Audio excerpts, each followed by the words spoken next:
Yo, and we are live. Yo, man, this is Seth from S.E.T Media, and I'm back with another one, man. We about to get into this RZA Islam, King Randall, and more.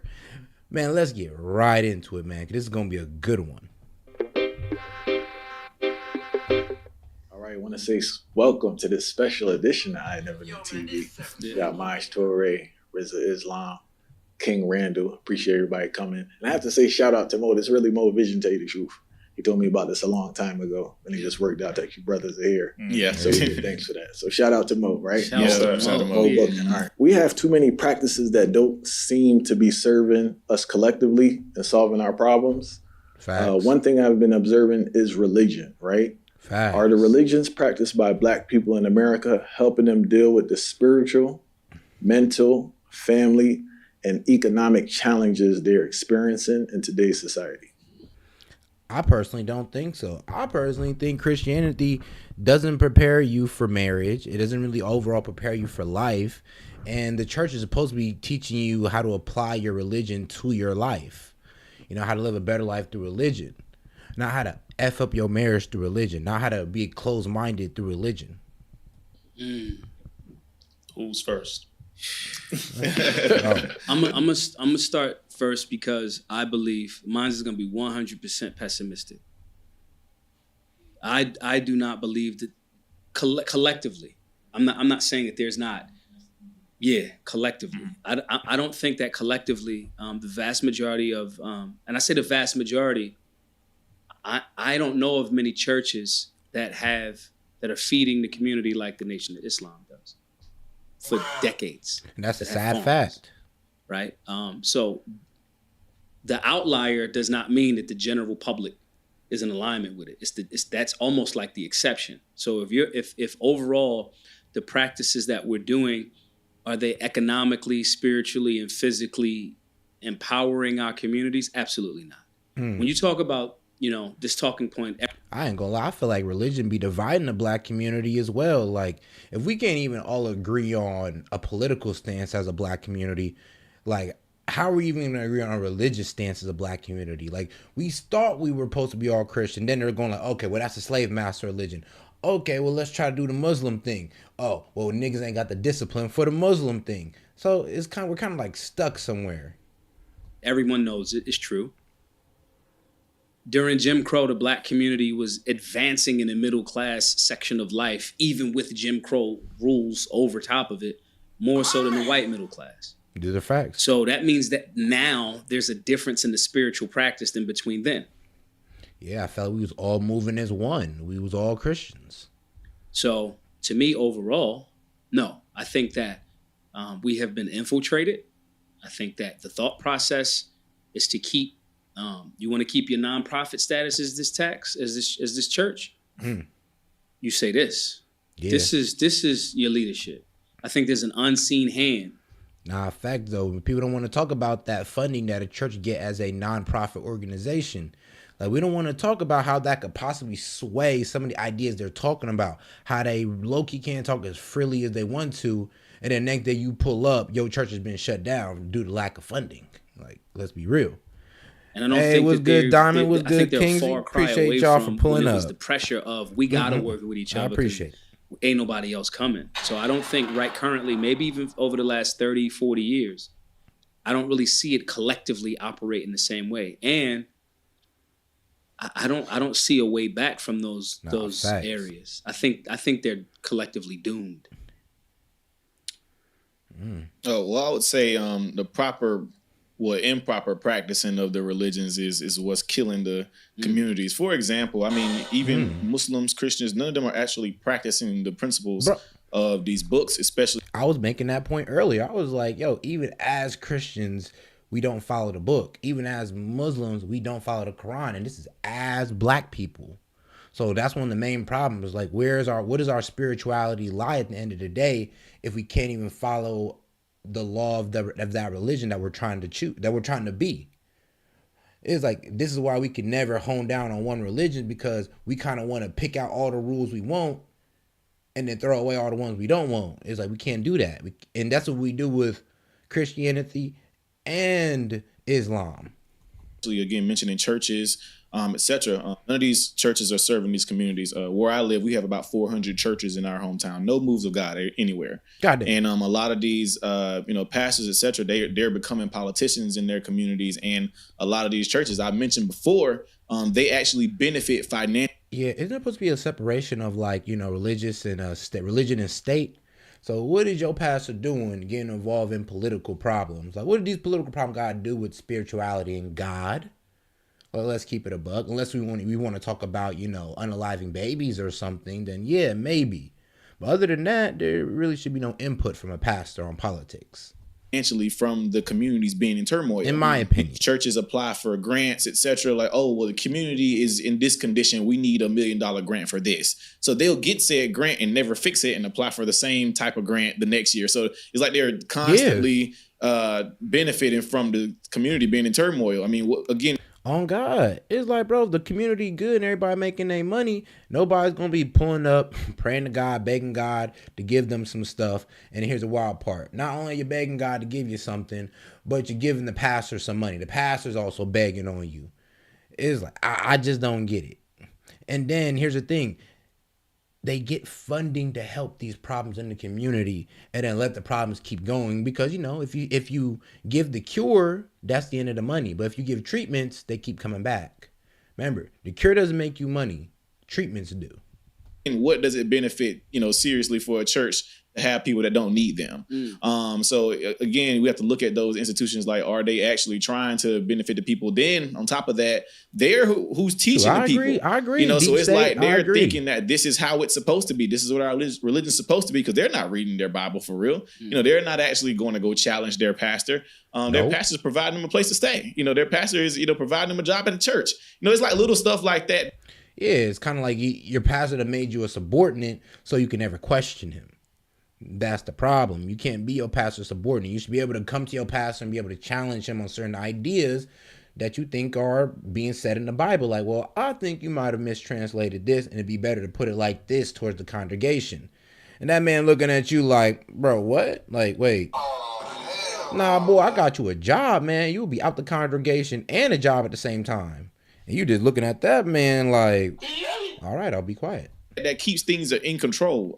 Even mentioning again, the improper schooling. There's no way we have so many churches and the kids can't read. It's insane. Why don't we have that happen in that church? I've even said before, I don't think that church needs to be for anybody over the age of 33. That's why are y'all at church? There's no reason, nothing you can explain to me as to why we still preaching to anybody older than that. There's nothing we need to talk to y'all about. You 60 something years old, still in church. I don't care. Oh God, you should be like eldered out the church at this point. You should be like one of the people damn near setting up your own at-home churches. You've been in the church, 20, 30 years, and you still got to pull up for the lesson? I'm like, dog, the pastor should have read you the entire book at this point. Go out there and start filling it up with young kids. Start filling it up with the youth. Get the word out to them, because you done heard the word for 10 years. Let somebody new in your seat. Why are you there? If anything, we had this kid make sure like and subscribe, man. Appreciate the love. Drive-by shooting or whatever. Don't know who did it. I don't understand why we were at church on Sunday preaching about it. But why aren't we outside? The kids that we need at the church are outside playing on Sunday. Right. Why aren't y'all out there with them? I don't understand why we're at church. That makes no sense to me. At this point, with the I ain't gonna lie, that doesn't make no sense. Like, like really? Like, for real. Like, what is you doing there? Conditions of our community right now, you cannot explain to me why we are at a church building looking at how terrible our communities look. But we fresh in that joint though. Oh God, we fresh in that looking joint, great. Man, on God, man, ties all bow tied up, man, suits all pressed, dress shirts pressed. But the whole community in distress. It don't make no sense. Looking great. The purses, the shoes, the hats, and all that. When you post this, and I'll post it on my page too, I need everybody to explain to me why are you at church when our communities look like they do? Because the people who need to be at the church are not there, and you ain't going to get them. You brought up a great point, and I want to get back to it. I want to hear what RZA said. You brought up two great points I want to touch on. I want to hear RZA real quick. Oh, y'all done set it off with this one, man. It's getting kicked off there. It's going to be beautiful. Oh, man. First thing I'll say, the Honorable Minister Farrakhan has said, all religion has failed. Said it one more time. The Honorable Minister Louis Farrakhan said all religion has failed. And I can agree to that because a lot of religions today fail to uphold their values. Now they're even like Muslims, even Islam. It's crazy to hear, but yeah, even Islam in some countries, they're getting them to go against what their book originally says. Now, like I said, I'm not all of like religious is like for real, but I do respect religion. I respect it. I understand that people definitely need religion and it definitely pushes people towards a better quality of life. I get it. End quote, because Satan has been successful at infiltrating all religions, starting with the top 3 monotheistic religions or Oh yeah, that's what I was about to say. Yeah, the problem is y'all ain't really upholding y'all values. It's like y'all say no gay, y'all let gay in the church. Same thing with Islam. Now there's gay Muslims out here in certain countries. It's like, what are we really upholding here?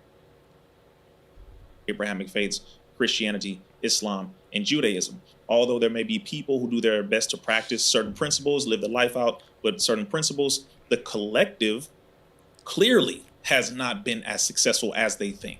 To the points of both of the brothers here, also to be incentivized to remain in a slave-like, victimized position has come through by ways of the FBI or faith-based initiative funding of churches, has come through by ways of only praying, not doing any actual work, only praying 5 times a day, face to the ground, not getting up. Hey, I hate that. I ain't gonna lie. I hate people say, oh, just pray, pray, pray. I'm just like, no, you gotta put some actions after prayer. Like, God hates lazy. I thought we all knew that the creator hates lazy. So if you're gonna pray the creator, I think he's even looking at you like, all right, cool, I'll give it to you, but you gotta work it. You gotta run. You gotta let me know you want it. Not change your condition, not exercising, not providing any food, clothing, shelter, no jobs, no literacy programs, no drug education, none of that, but just praying and Allah, God, the Most High. It was good, Nemo. Was good, Jack. Everything for you. And the other thing is, the Honorable Louis Farrakhan also mentioned that we should argue over religion after we're free. So the priority must be us getting to a level of freedom. That means we have the ability to change our condition. We have schools, we have hospitals, grocery stores, we have a real capitalist society. We got real democracy going on. We got real freedom of speech. And then, like, and we can sit around there and debate religion all day, debate which way the black community should go. But first, let's just make sure we got those key foundations to even make those decisions. You know, free speech, democracy, capitalism, all that. We have the ability to protect ourselves, defend ourselves. Our children are strong. Our finances are strong. Our health is in order. Is actually building the community rather than just praying. Like I said, praying and hoping that some sky daddy, some random God is going to come out of nowhere to change our condition. Don't be no prayer warrior. And that's why also the Most Honorable Elijah Muhammad said that my greatest followers are still in the streets. So we have to be in the street helping the people. Yeah, don't be no prayer warrior, man. Actually put your feet to the ground, boots to the ground. If you want to go pray about it, do something about it as well. God gonna protect you through it, but you got to do something. It's literally, we saying the same thing. We add in different ingredients to this pot because the reality is, again, we can walk around and call ourselves whatever we want to call ourselves, but the Honorable Louis Farrakhan has said, you are not what you profess, you are what you practice. So you can say whatever the hell you want to say, but what are you doing? And what we are doing is not enough to change our own condition. And I want to go back to what King said in regards to church has a similarity to social media.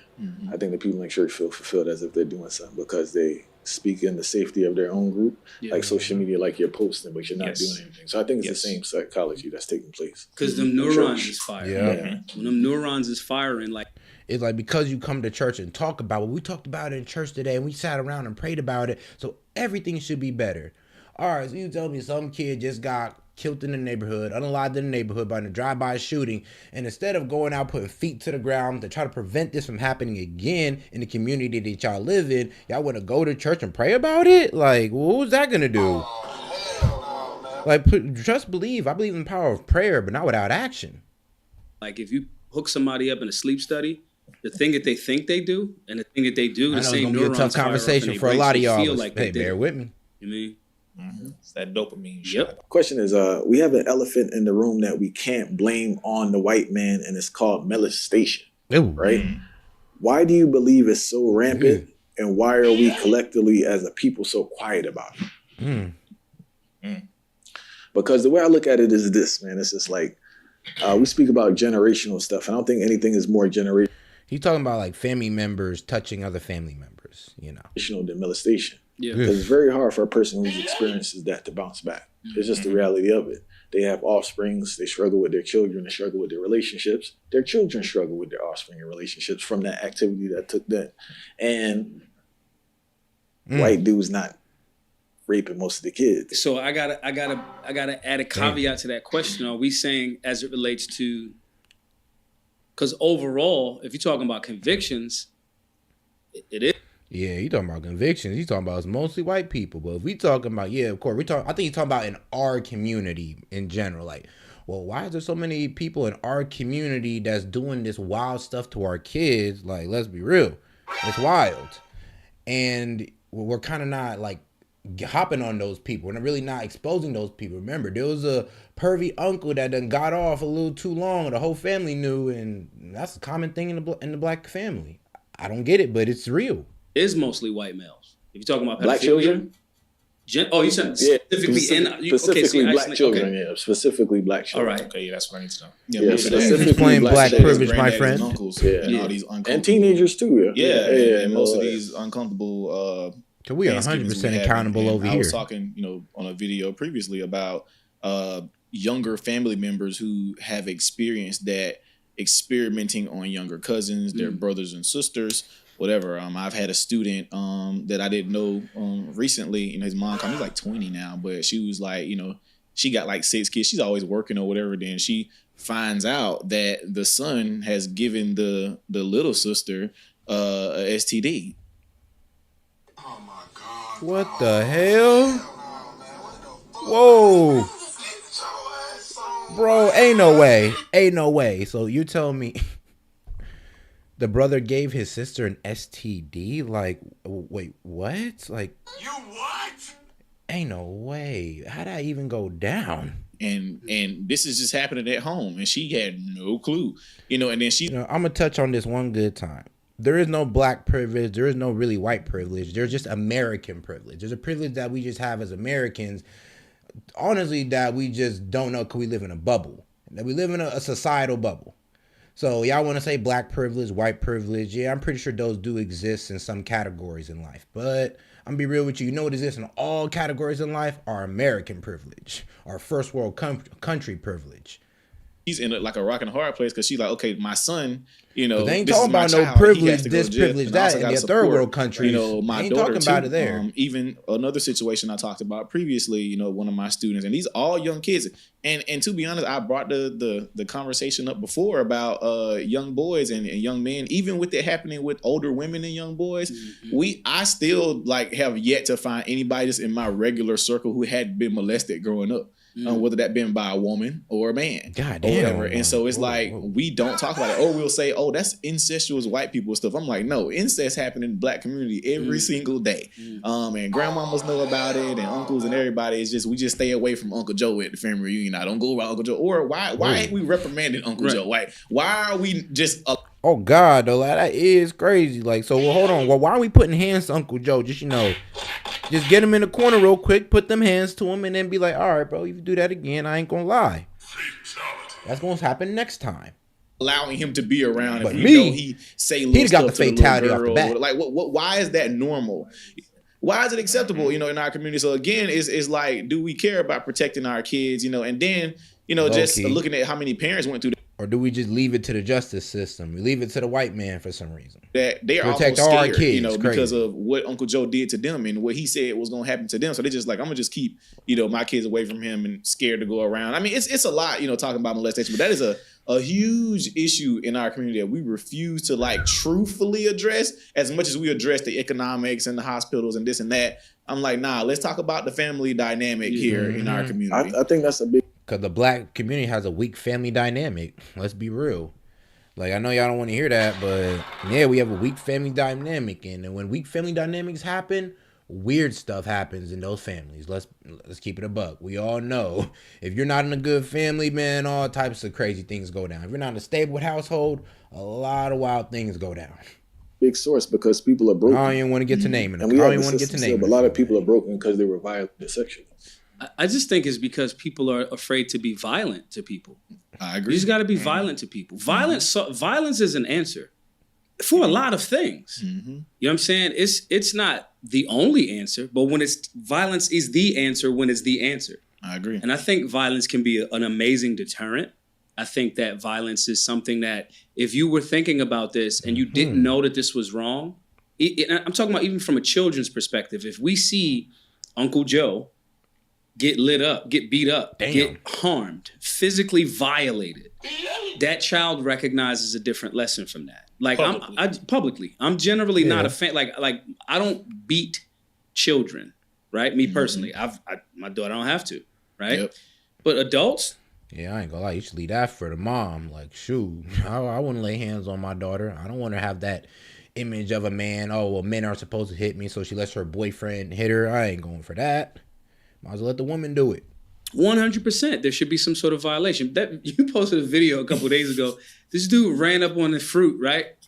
Oh yeah, I saw that. Man. And I'm just like, this dude will never do that to anybody ever again. And it's just a good lesson. Gotta get it's just a little bit of straightening. And I think it's going to sound like I'm kind of making a justification because I can always tie things back into government involvement in our community and turning it into something that need not be, right?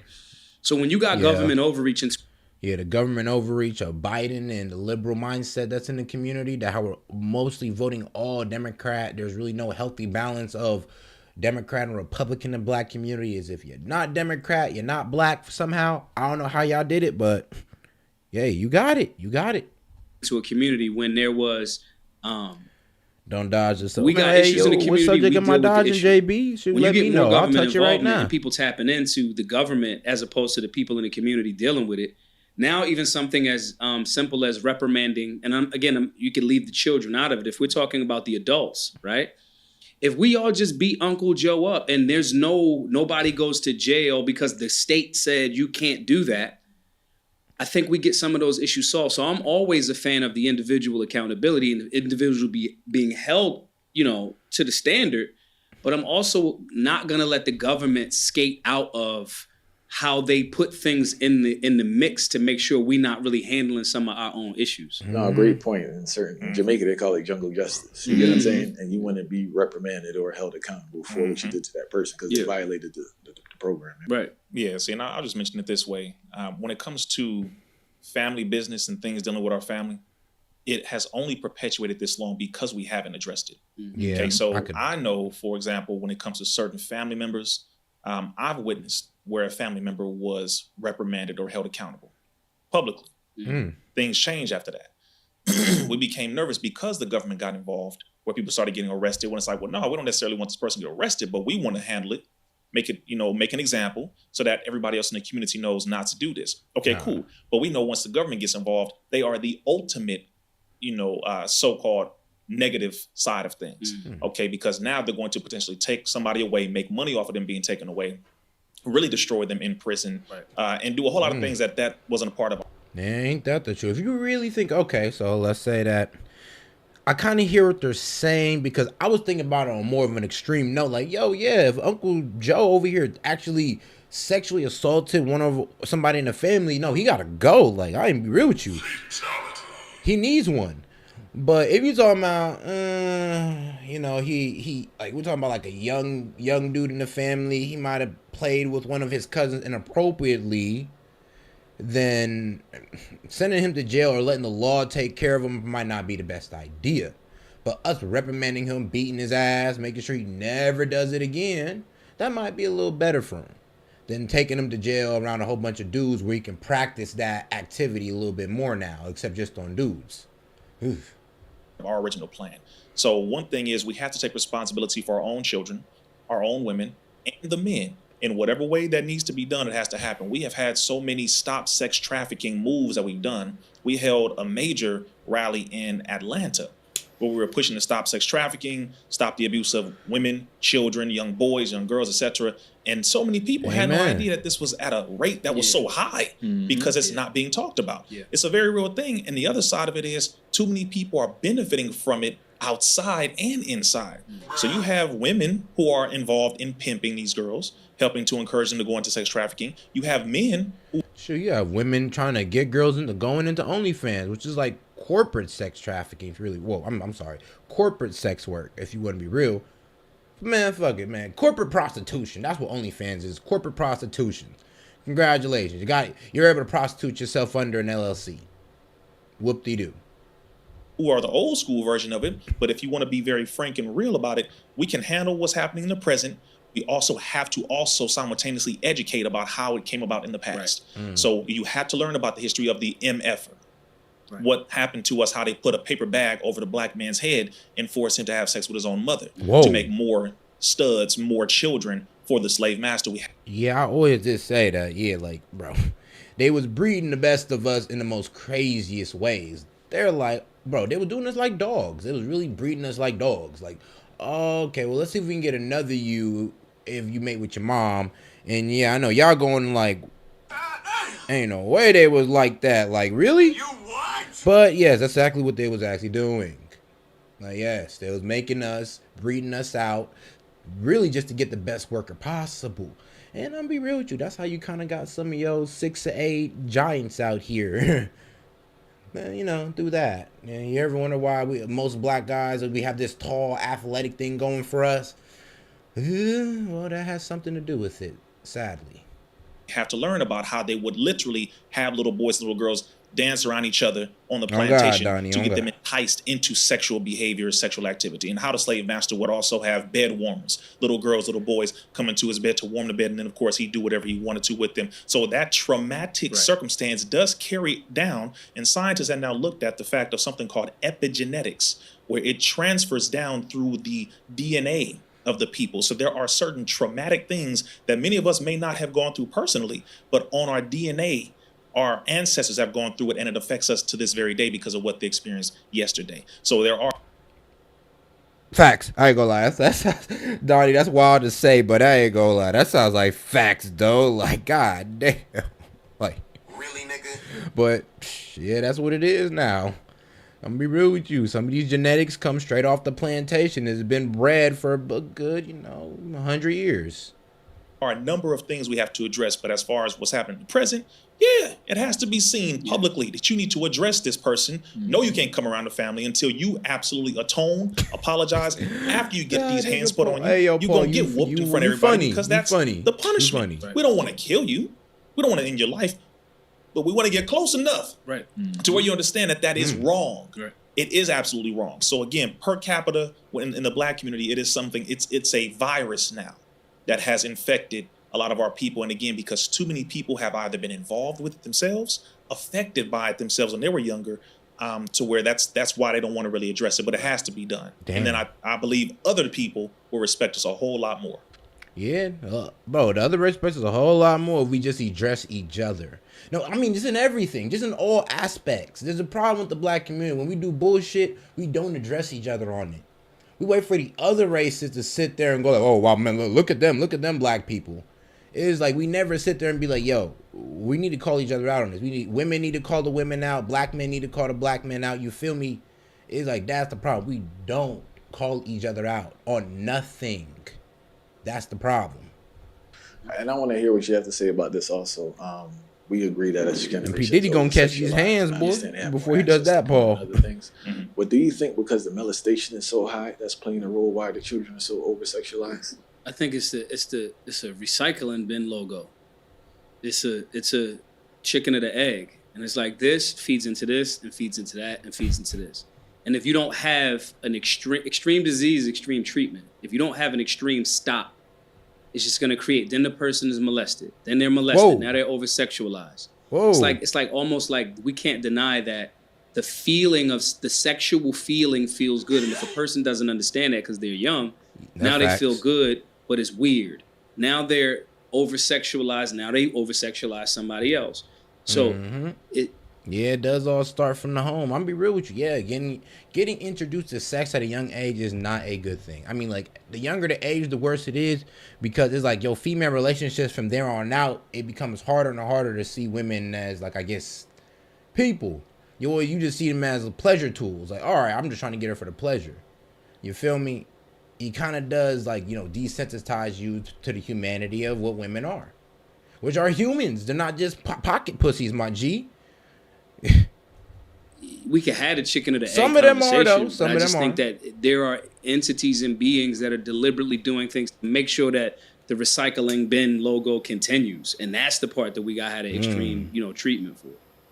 Yeah, it's definitely something we have to do something called correction and proper education at the same time. So the things that will be corrected and properly educated. For example, we can't have artists out here promoting sex all day long, knowing that the end result is more than likely diseases, broken homes, perpetuation of trauma, etc. It has to be educated properly and then corrected.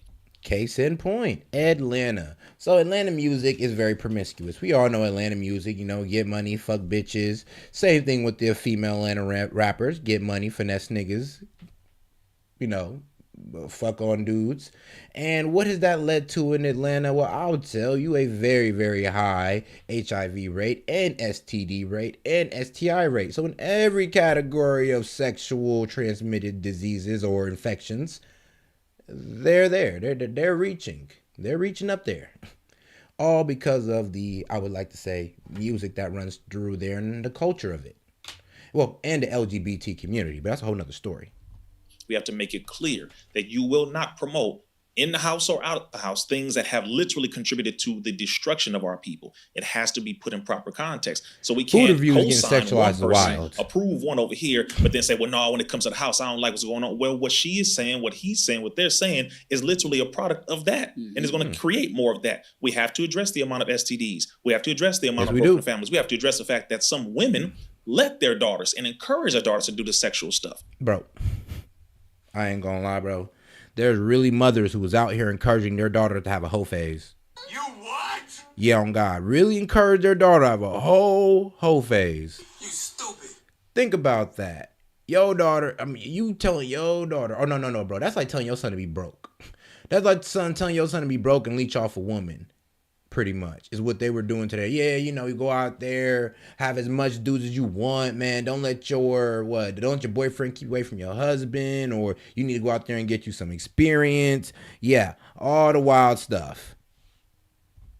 We have to address the fact that some men encourage the boys to do that. We have to always, from now on, address it head on. Again, or else it's going to perpetuate. And really, the government side of this is they're clapping because they want us to take ourselves out through our own pleasures.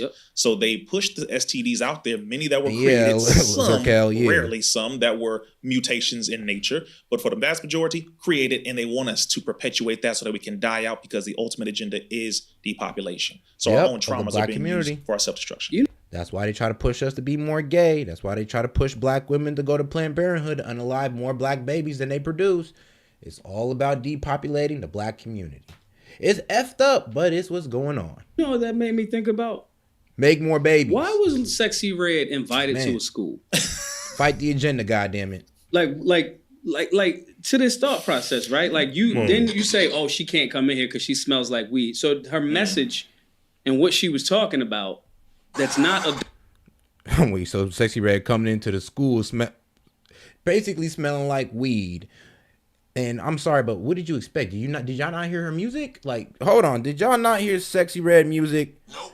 Apparently not. There's no way y'all just gonna let her in here and then thinking that she's not gonna pull up on Ratchet Time. Adult is not child friendly. Y'all said, yeah, come talk to the kids. Talk to the kids about what? So this is where I mean, like, okay, someone sanctioned from the state said, we are aware of what this person's catalog. No, I'll go even further with you on that point. Because she said, what, the rappers are not real singers. They use degrading language. Yep, I'm gonna tell you this. They also use low frequency drums to put you in a low frequency vibration to where you're more likely to do, I would say, emotional, irrational things like anger, jealousy, and all these other good things.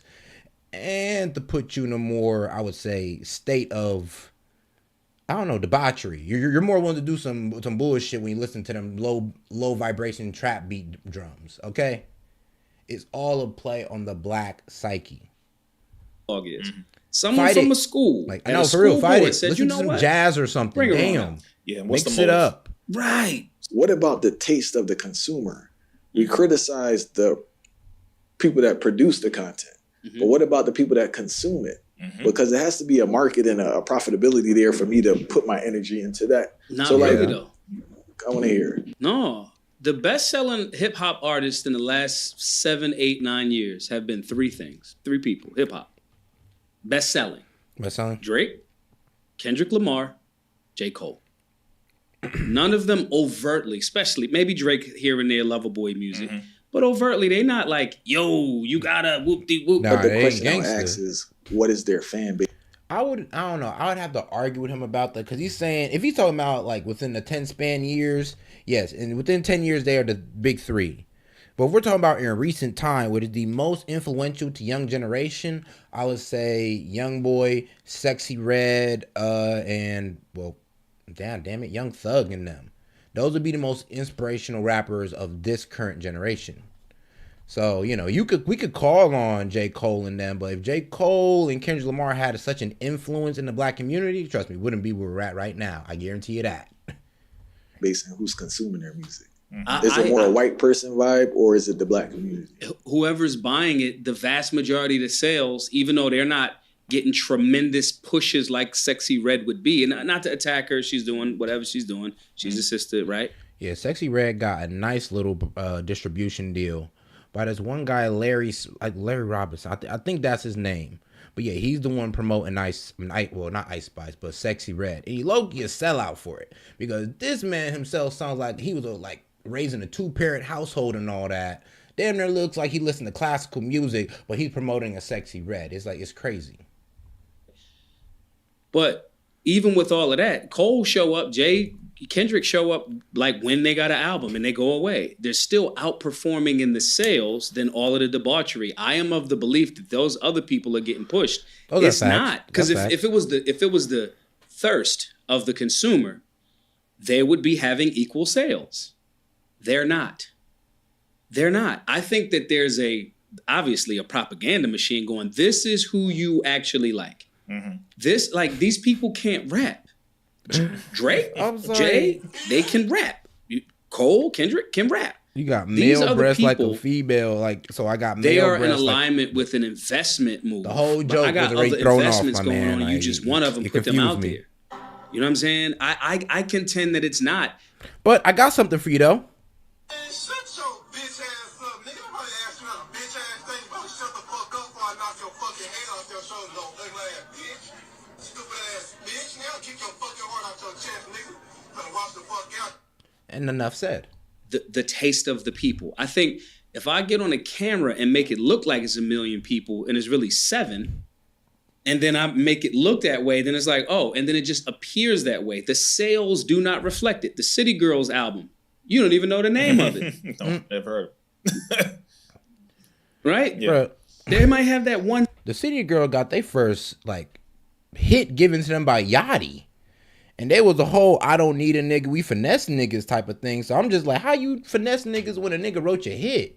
That man getting some money off that shit, sweetheart. Y'all ain't finessing nothing out here but these women. Single, but they not hitting the numbers. So I believe that it's like, yo, put this thing in your face so we can get secure bags and investments over here. But the consumer generally, they're telling you the number 1 selling albums have nothing to do with that. See, and to his point, the propaganda machine literally is pushing to destroy the family dynamic. They're investing a lot of money in it, a lot of time in it. Appreciate the reality is, as you said, no, the numbers don't reflect it. The talent isn't reflected because the people's taste buds are now starting to taste what this crap really is. Yeah. See, when you force feed somebody something, eventually they start to throw up. Yeah. Because it's like, whoa. You know what? I challenge the chat to do this. I promise you.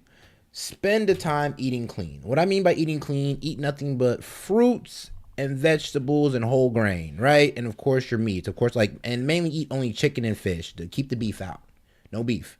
So I do that, and I guarantee you, anything you try to eat that's processed, you're almost gonna regurgitate it. It's like it's gonna hurt you just to eat it. You're gonna taste the chemicals and all that. So I encourage you, please, fruits, vegetables, whole grain in your chicken and fish for your proteins. Whoa. Yeah, I can taste it. Right now, Sexy Red, it's obvious that she was pushed along with a lot of other people. Again, we love our people. Many of them are very ignorant to the fact that they're being used. They think that, oh man, this money coming in, these contracts coming in, these new gigs is coming in, they must like it. No, the reality is You are being used for an agenda. The consumer is being told what to consume. The people are easily led in the wrong direction, hard to lead into the right direction. They don't even know what they like half the time. But if they get bombarded with the propaganda over and over again, like this, like this, like this, like this, eventually they're going to like it. What did Joseph Goebbels say? I believe he was a chief propagandist under Adolf Hitler. He said, if you tell a lie big enough, long enough, the people will come to believe it. And the same thing happens when it comes to music. Same thing happens when it comes to fashion. You put a big paper bag over your whole body and say, this is new fashion, it's $1,000. People going to say, well, damn, I'm going to pay $1,000 because that's fashion. No, Boy. it's a big paper bag. Right. He must be crazy if you're gonna wear that. I ain't gonna lie, I feel like Kanye be getting us with that bullshit. Kanye be coming out with some bullshit in my eyes. We all just be overpaying for it. Or what was it? What was it? Like them like Dora boots that came out? What was it? Them big ass bright boots that came out and everybody was buying them and this bitches cost like $300. Motherfucker like cartoon shoes. You see what I'm saying? So we have to make it to where Hey, the what's people, good? which they are Relium doing production. now, and if you read the comments under the Appreciate majority the of these comment. posts, Yep. when it comes to a lot of these artists, they like garbage, hot garbage. Why are they pushing this person? Bro. What's going on? What's going on? That's why I have a Facts. lot of these new artists who they're not even able to make it to 3 years, Right. because they never had the real motive, and they were also given false hope and this false sense of I'm actually doing something. On God, like trust me, like they give all these artists a nice little record deal with the expectation that they're gonna burn out. It's like, yeah, you may pay this back with the first album, but it's the second album where we're gonna make you a slave to us. Yes. That first album may bang, but that second album is where we always get you, because that trap music does not have any longevity to it unless you gotta be versatile out here in music. That's the cheat code. Be versatile. Be able to be played in any settings, not just the trap house. Real good. I got some substance when they don't. They were purposely put there. They were purposely manipulated to believe that the negative they're pushing out is what the people want. That's why a lot of them are quitting, from Saweetie all the way down. A lot of them, their album sales are terrible, and they're also trying to keep them afloat Sweetie's not a good example. Sweetie been trash. She been trash. by having them go and visit the White House, Right. or go to certain schools, Right. and the people are like, that's not a black representative. That may be a black artist, maybe, but that's not somebody who represents us. So again, we love our people, regardless of the artists and all that, but we have to always remember the fact that when this system is trying to control a people, they use the artists and the leaders to do it, and they manipulate the people to believe that that's who you should follow. Right. Yep. That's how this is going right now. And you could trace that all the way back to Tupac. So they uplifted Tupac so high with the gangster image that all women wanted Tupac. Let's be real, y'all wanted Tupac. It's cool. It's cool though. Hey, bro was a tremendous artist. I get it. I ain't hating on that. But what I am upset about is the gangster image that Tupac portrayed, that all the black women fell into. And since y'all liked it, and we like y'all, we want to be with y'all, we try to be gangsters or try to portray that gangster image, even if we didn't come from nowhere close to poverty. Man. Yeah, they got us with that one. I'm speak from the arena of children. I will say, and I'll speak for my area, I guess. And most of the children I come into contact with, they hate our artists. Drake, J. Cole, people we listen to, they hate their guts. They're like, oh, that's trash or whatever like that. Who they love is the people that we're talking about now. Young Sexy Boy. Red, NBA Youngboy, they can't get enough of it. Yeah. Or even some other underground artists. Like I follow my students on social media on purpose just to see what they're doing and listening to or whatever. And the stuff I'm hearing, like these are unknown artists. They're finding underground artists that are talking about just straight debauchery. But that's what they like to hear. They like NBA Youngboy. None of them live in his lifestyle, but they love the baby mamas and they love the whole shtick of what he talks about. So they try to live like that. Like what I believe happens is, Yeah, and they see that the women like it. I'm gonna be real with you. The way they get us guys is getting the women to like it, and then we just follow right suit because, we kind of want to get right with our women. Now, let's just say that, if they pushed, doctors and lawyers and all that, and, men who really added value to society, they pushed black women to like that, then that what black men would have been. especially with parents and what's just going on right now, we forget.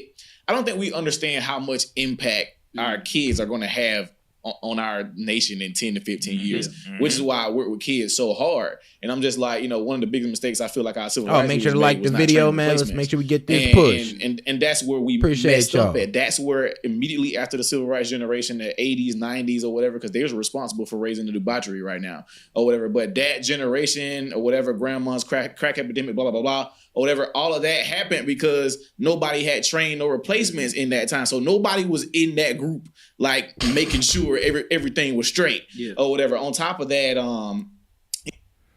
yeah, Big Dink, you're going to have to do better than a facelift photo before you want to comment on somebody's upper body, my friend. Let go of shaming. Shaming used to be a thing, and it needed to be a thing. Yeah. And so now, now everything is just accept every single thing that happens. Don't do this to your allow your child to. No, my child is not going to make that decision. He's 5. Right. He don't understand nothing. So I'm going to tell you this is what's going to happen. No, you don't have no feelings today. No, this is what's going to happen. Right. He plays baseball. He asked me to play baseball, but he's sleepy for one game, so he's like, I don't want to play. Oh, his mom was like, okay, we can go home. No, we are not. Right. You made a commitment. You are going to play. If I were to post that on social media, oh, you're trying to force him into blah, blah, blah, blah, blah. Because a lot of people care too much about what folks have to say and they post everything. So when you posting your whole life and everybody's giving you their advice, you're not living to how you were raised or living to how you think you should. Or so now you just allowing your kids to do whatever. Now your kids got social media because all the other kids got social media. And you don't realize, I tell parents all the time, go check your kid's phone. I do that every podcast I go on. Go check your kid's phone right now. They're meeting up with people you don't know.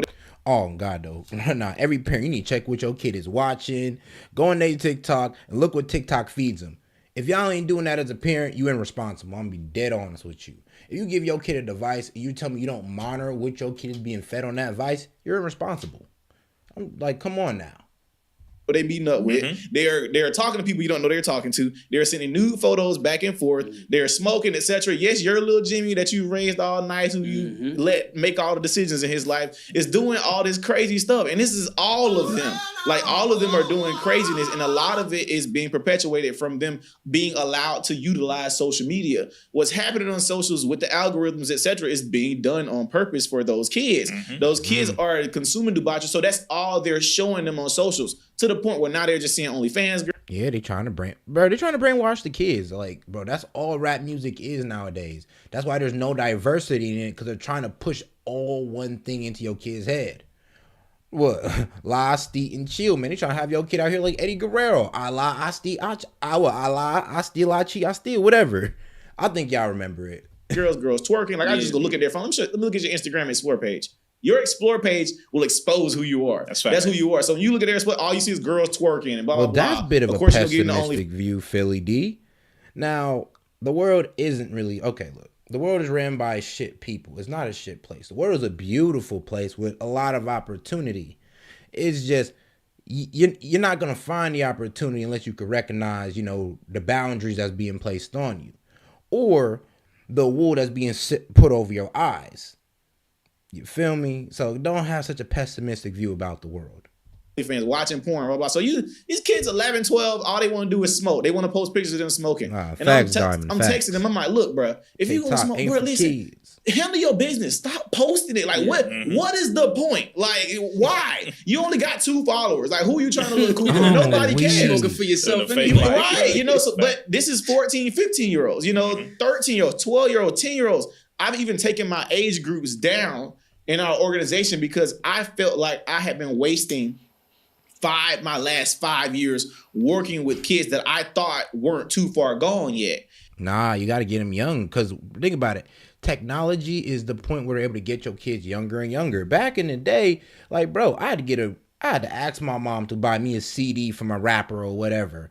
I had to ask my mom, hey, yo, can I download this stuff? There's a lot of things you had to do, a lot of barriers you had to do to get to this rap music. Because you listening on the radio and it's censored. And you never heard about no underground rappers unless you really out there in the streets for real. So the fact that our kids got cell phones where we're able to come straight to them, yeah, we got to catch them way younger than 10 years old. We can't treat them like they're us. Or like, I'm all the way over here in my late 20s. So if you're over there in my age, you know how it was to get to music. And kids right now are losing themselves at like 8. Like, and they're gone. When I say gone, I mean they out of here. No matter what, you know. So it's like you're trying to, okay, let me go back and figure something out. But I'm talking about these 14, 15-year-olds, bro, they out of here.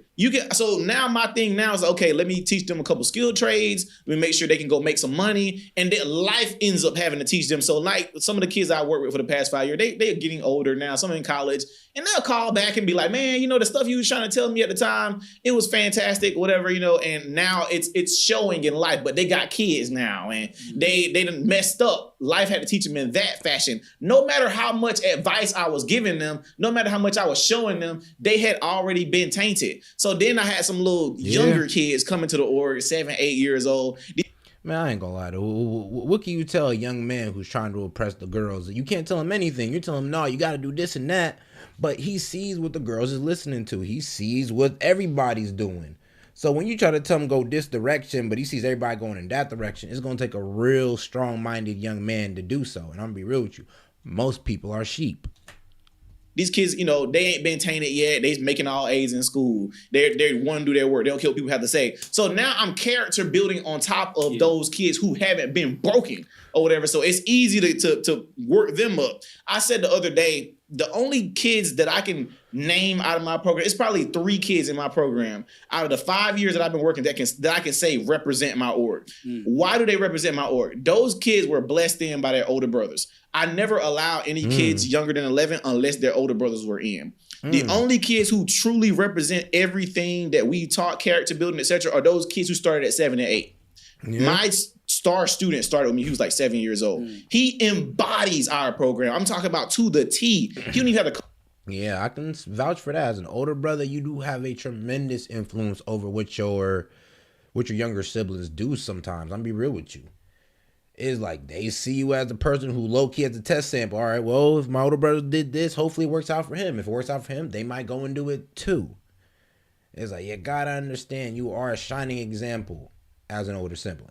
Come around that much, but because I gave him so much at that time versus his brother, they're completely opposite or whatever. He's in college and trying to figure things out, but I know for a fact he's going to be an upstanding young man and he's never wavered. Hey, our favorite hater. I appreciate forgetting you. about kids like to a point where we don't talk about them as much as I would like for us to talk about them or even aim at them because who's aiming at them? The NBA young boys and the ones who ain't selling albums like that. Hey, the kids are listening to them because our group, I'm going to listen to Drake and Lil Wayne, whatever. They don't care about them. They want NBA young boys saying, I'm going to ride around the block and blow your head off and I'm going to take your girl and I got 10 baby mamas and blah, blah, blah, blah. Yep. They love that. But you know what? So, oh, God, though. That's really what kids is watching, listening, riding around it. Bro, little kids want to have a gun.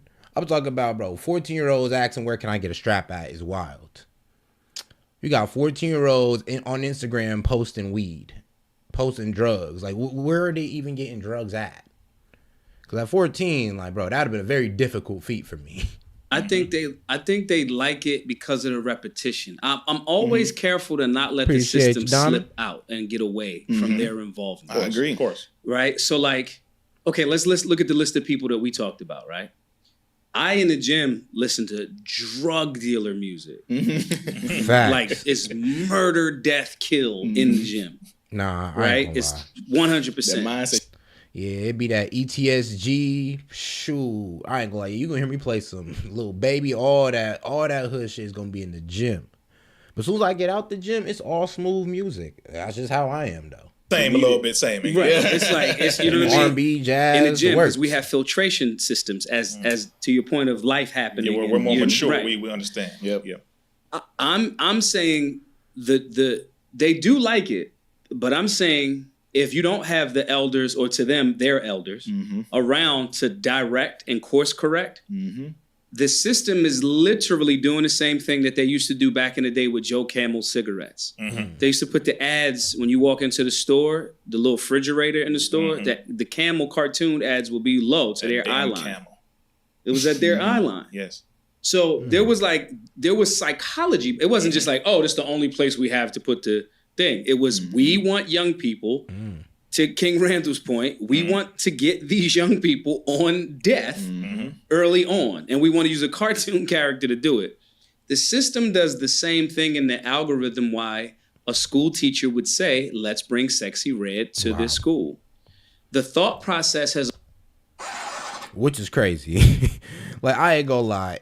If any school really brought Sexy Red to there, I would immediately withdraw my child. It wouldn't even be like a question thought. I wouldn't even have to think about it. But they try to bring Sexy Red in? Yep, you're done. I ain't gonna lie. You gotta go somewhere else what got better head on them. Because apparently they ain't got too much good sense to be teaching you if they gonna let Sexy Red perform that garbage in front of you. Like, ain't no goddamn way. Yo, you got me effed up. Like,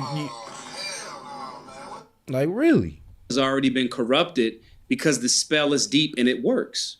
So since the spell is deep and it works, make sure to like the video. And if you're not active in those like extremely young people's lives, they're going to be gone faster and sooner, and the system skates by looking like it's without a trace. It's just the children just happen to like these songs. There's another problem to add on it. Another part is that the room for correction is smaller, right? So you don't have like these 10 years to get your life together like you did previously.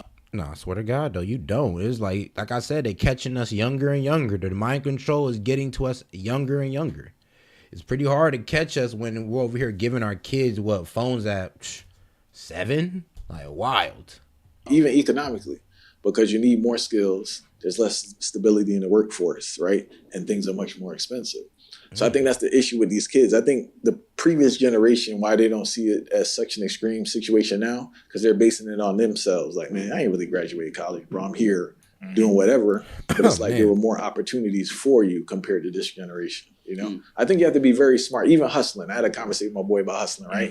And like, in this modern time, I knew a lot of dudes that weren't the smartest dudes that was getting bread, but I think in this modern time right now, you need to be pretty smart to get bread illegally. Nah, absolutely.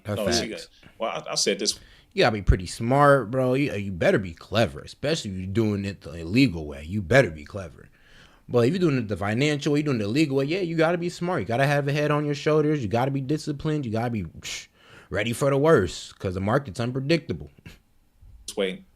The biggest thing, of course, psychologically is, but you guys still take the risk. Everything's being pushed heavily. The children are listening to people who are ignorant themselves. These are grown children, right? So these are the people, like you said, who were born from those who didn't teach them the right way, didn't give them the right information.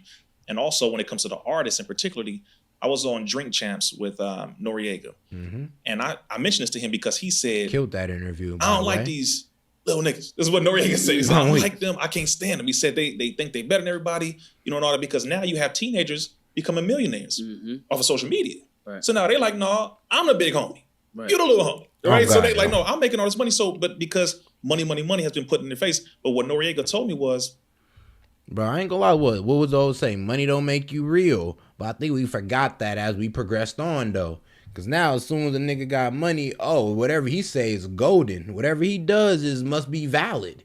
Even if he sits there, does drugs, and trick off all day, well, at least he got money. I said for some reason, we think it's cool. The younger generation needs the mentorship of the older generation. Even if you think they're not going to listen to you, you have to at least offer it. And offer it as often as you can.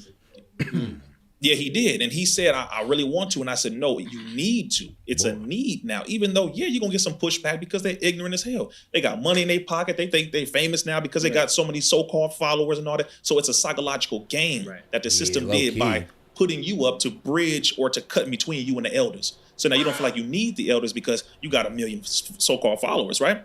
Okay, so I told him, I said, you have to do that, and this generation has to continue to mentor those who are younger because this world is moving very fast, very fast, right? So, I mean, just at that last point, I mentioned to him something called artist development, and he said they took that out of the record labels, where they used to teach the artists about credit, they used to teach them about how to manage their money, how to buy land, different things. Well, the labels now want to make you a slave to them through the advances that they give you. So I could see why they started taking away that financial literacy course, like artist development. Like, hey, bro, you came from the hood. We about to give you hella money. We don't want you fucking it off. So here's some tips. Let's give you some tips on finance. You can stash your money in certain places. Use what you need to use for your music career, and you'll be good.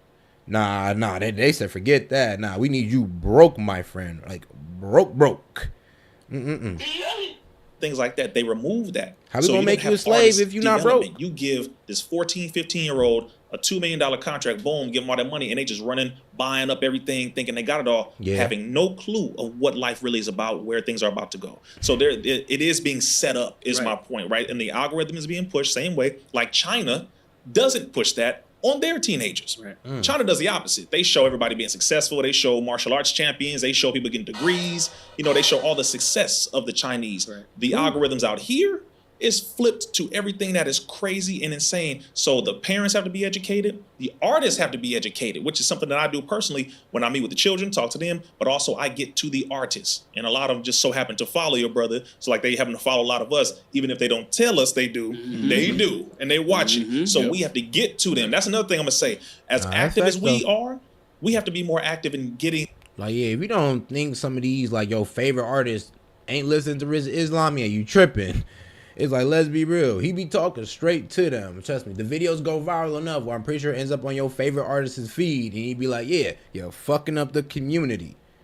Treason. To them. They're not impossible to get to. Right. Get to them. Yeah, pull up on them and say, listen, brother, you? Let me tell you this. Because sometimes they don't know who that agent is around them. Yep. They don't know that their manager is putting some of that stuff in there. They don't know who their handler is. And every single one of these artists have handlers around them. They may not know. Kanye talked about that, and I talked about that dealing with Kanye. What that man had him on drugs, that was Harley Pasternak, who was a Canadian agent who had him on drugs. Seriously. So there's a who was of a certain ethnicity, and he pretty much said, I will medicate you, and kicking it with your children won't be the same. And a grown man telling another grown man that is like, I'm surprised Kanye ain't put hands on that man. I'd have been like, oh yeah, it'd have been pull up. Like, just, bro, show me you can do that, please. Again, there are layers to this. Get to the artist, educate. Ain't no way. Don't give a damn about what they got to say. Yeah, I'm not here for your album. You ain't paying me. Right. I love you enough to tell you the truth, and also because the crap that you putting out there is affecting these children that we're gonna have to clean up later on. Right. You ain't gonna be down here handling the garbage. Right. So I gotta teach you. Point out who your damn handler is, correct them, then go teach the children, be with them. So we got to be active in all these different areas. Right. It's it's a serious situation. And all you touched on this great point, right? We got to pull off all their handlers. Really baked all rappers got to handle. All entertainers got to handle. Education now. I know it's with teenagers. That makes sense. When I was in high school, if you played D1, you was borderline like a god. You get what I'm saying? And if you played in the league, you was just outer space. And what I'm noticing now, you could be in the league and the kids would disregard you, bro. If you're not like LeBron or Curry, they literally would disregard you like you're some trash person. So this obsession, this praise of money, and this disregard for the elders that you spoke about really creates that schism. And I think that's what Nori was really experiencing because as a young rapper, he would look up to a Coogee rapper, somebody else in his area. Yeah. But he can't process now that he's a legend and you giving him a vibe. Because they don't know how to. I take it. I don't have $13 billion, but I just take the person in places that even the people that got money, I don't care. Like, what can you do this? I can shoot. I can defend life. I can save you in 72 hours. I can stop a bleed. I can put up sheetrock. I can do a tattoo. Hey. And if it gets down to it, again, not to push the violence thing, but like, yo, you kind of like a chump. This person that you look at, come on, what's their bench press? Like, I'll get that petty with it. What's realistic? Bro, I ain't gonna lie. Me and Keep getting into the same thing with some of these rappers. Like, these dudes look fat as hell. I'm like, yo, hold on. Y'all respect dudes who can't do a pull-up, who can't do not one push-up, who can't even throw a straight punch. And y'all over here respecting them, following their ways, think that you're gonna get somewhere in life? Like, are you serious? Like, low-key, like, show me your favorite rapper and please show me a video of him actually doing some real workout, some real work. Not him just sitting up, like designered up, looking cute all day. Like a female. Realistic. Right, you know what I'm saying? What's your squat, bro? What's your, we gonna run for a mile. Like what's happening? Goddamn female, like, man. All of those things, like giving a coward a position because of resources, like, I don't care. You still a coward. And so, like, just making that thing like, oh, he does such and... On God, I don't care if you got money. You still fat and sloppy. Look, I don't care if you got money, you a bitch. It's like, you're weak. I push you and you fall over. It's like, bro, money don't change who you are. It just amplifies who you are. Such and such. All right, that's cool. I think we all know that by now. Can he protect his family? Does he know how to break down a firearm? Even deeper, I have so much respect for farmers. I went down to Florida Absolutely. to Miami, Man, right? same here. Huge shouts to the Green Haven Project. Y'all got to check them out if y'all Hey, respect to the farmers who keep it organic for us. Respect to them. get a chance. We ain't poisoning us with chemicals. Yeah. They down there teaching people in Overtown, which is the hoodest part of Miami. They have a 2-acre farm. They're growing organic foods, teaching the people how to do it, and giving the food away. Yes. Oh, damn. Right? So, like, a farmer is responsible for everybody staying alive. And so, like, the person that you have all of this respect for, like, you got $100 million, cool. If we in a plane crash and we both live, I could get you to give me your Rolex for, like, my skill set. All of these things that you think are very, very valuable in like real life. In real life, we got to make some of those young people kind of have that understanding. I do it by taking them to the gym or rolling on a BJJ mat or boxing. Their heart is there. Yeah, facts though. I'm pretty sure I can get a rapper to give me his chain and watch if I just punch him enough. Like, give me that and I'll stop punching you. There you go. Now you see how this materialistic stuff don't matter in real life. There you go. But then when I look at an NBA young boy and I go, I don't condone all right, cool. violence against nobody. Let's go to the playing gym. to his point. For 2 rounds, I want you to. We're gonna do 10 rounds of jump rope. Ooh. 30 seconds. 30 seconds. Ooh. You're not gonna make It's it. over. No. So all Most of of that y'all stuff won't that you make think it. is Most of real, y'all will all not this make tough it. faces and all of that, like we have to show young people that way because then they're still open to the evaluation. We're not giving them the options. Bro, you tell one of these hood niggas to drop and give me 10, they can't even do it. Much less 20. Well, I'm sorry, much more 20. Let's be real. Like, bro, like I said, your favorite rapper can't do a proper push-up, nor pull up, nor can they even run far. Like, it's crazy what y'all look up to. Of what they're evaluating. The system is going, it's money. It's the like fiat currency, which is wild. But okay, cool. They're making that the standard as opposed to going this, and this. Make the sure to like and children will subscribe. evaluate that. Appreciate y'all for King tuning Randall in. is out there showing these young people how to change their oil. Mm-hmm. Do you know how many adults? That's fact. Look at the comments. No, really.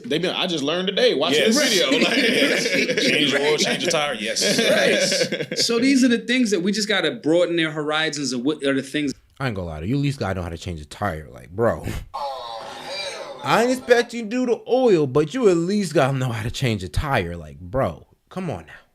This is simple. It's simple as hell. Your car damn near come with the tools for you to change a tire. Not to change oil, but it comes with the tool for you to change a tire. That they should be looking to value in And you should be know how appreciative to of and learn how to jump do a as car. to develop in their skill set. Yeah, we have to break the illusion and bring it back to reality. It's the same thing I do a lot of people again. Same thing. It's we all are involved in the community in different areas, and then we have a lot of areas that we're connected in and we're involved in. It's just when people see you off of social media, just with that alone, start with that.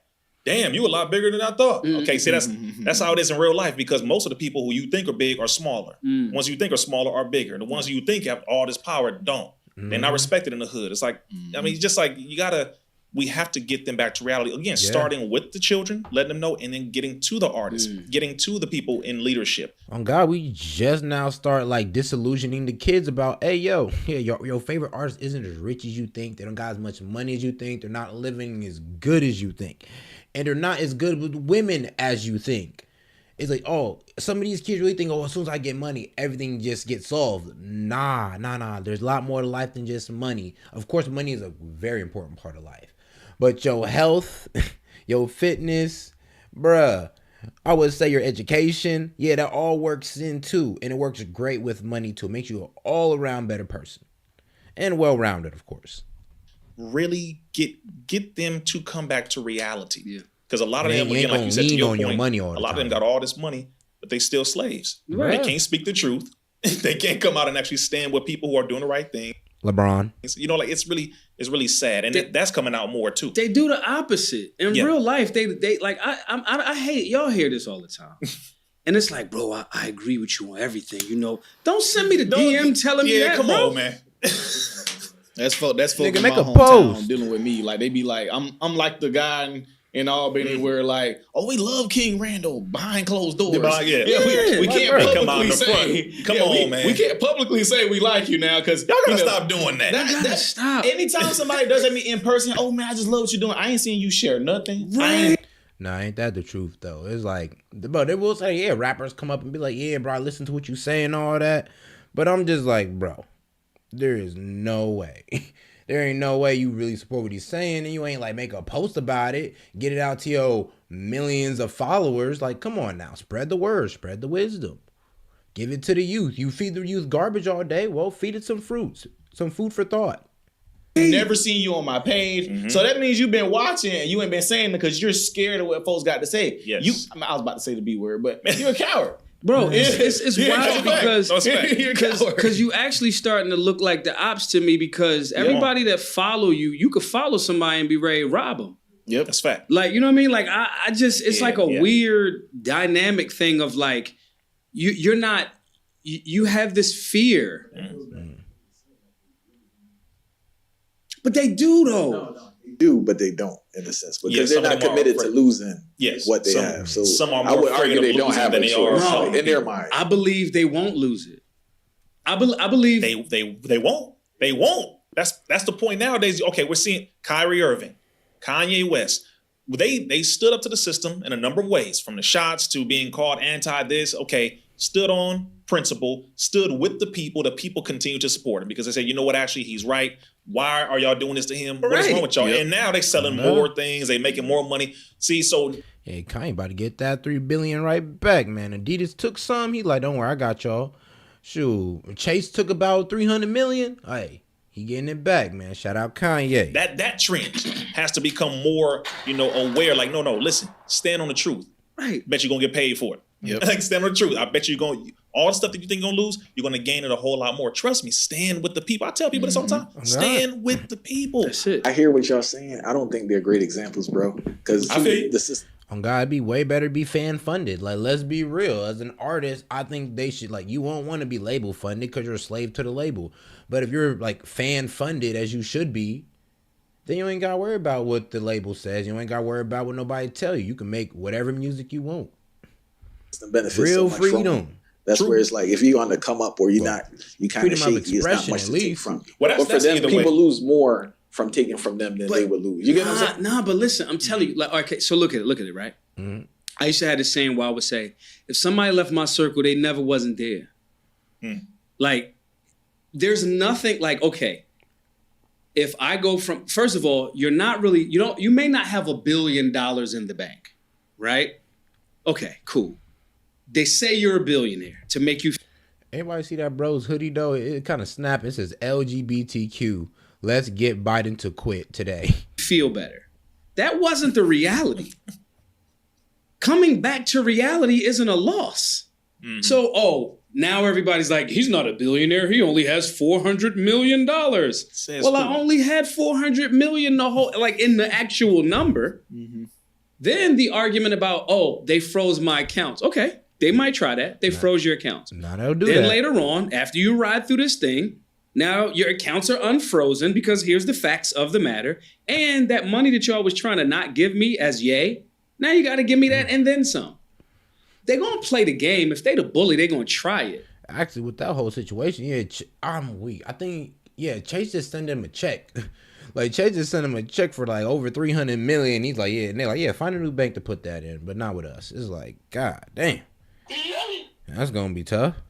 The people that they can get you scared, if I can bluff you, I could beat you. Mm-hmm. If I can get you scared and say, I can't stand with King Randall. I can't. There's no way I can be on with RZA. Bro, your page may get kicked off. Get a VPN. Get another page. Yo, y'all, I'm over here again. Independence. That's it. Yeah. Yes. And so, like, these dudes, I think they're utilized. I don't want to give them a way out as much. I think they know that. I think that they act like they want to say that to not have to stand on business, right? They don't want to really do it. So they like, I'll lose a whole lot.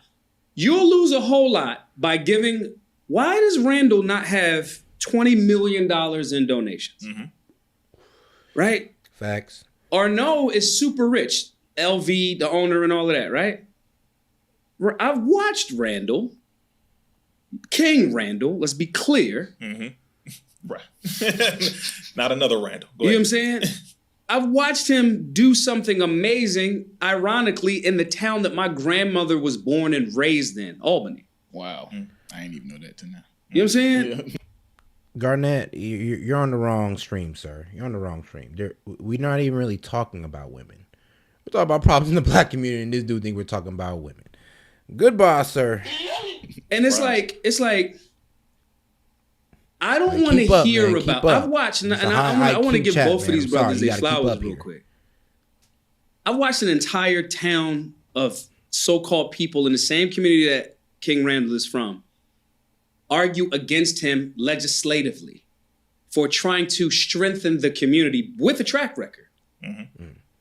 So I don't give those people a pass or a way out. Y'all know, because the system won't come get you for, hey man, we're just gonna give you this license so you can actually open up this building that you paid for, right? Yep. So like I'm not giving you like, okay, so the Rothschilds are gonna show up because you helped. You, Peasy. No, not in the town. Because if we all in our own town, if right now at the Solutionary Center, on this big old screen, there's Rizza Islam's website.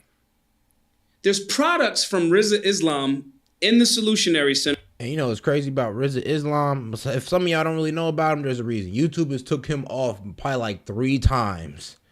3 times. And he barely posts anything on Rumble. So I really wonder what he be doing. Because he needed to start releasing on his podcast again. Because he was snapping. For an event after this.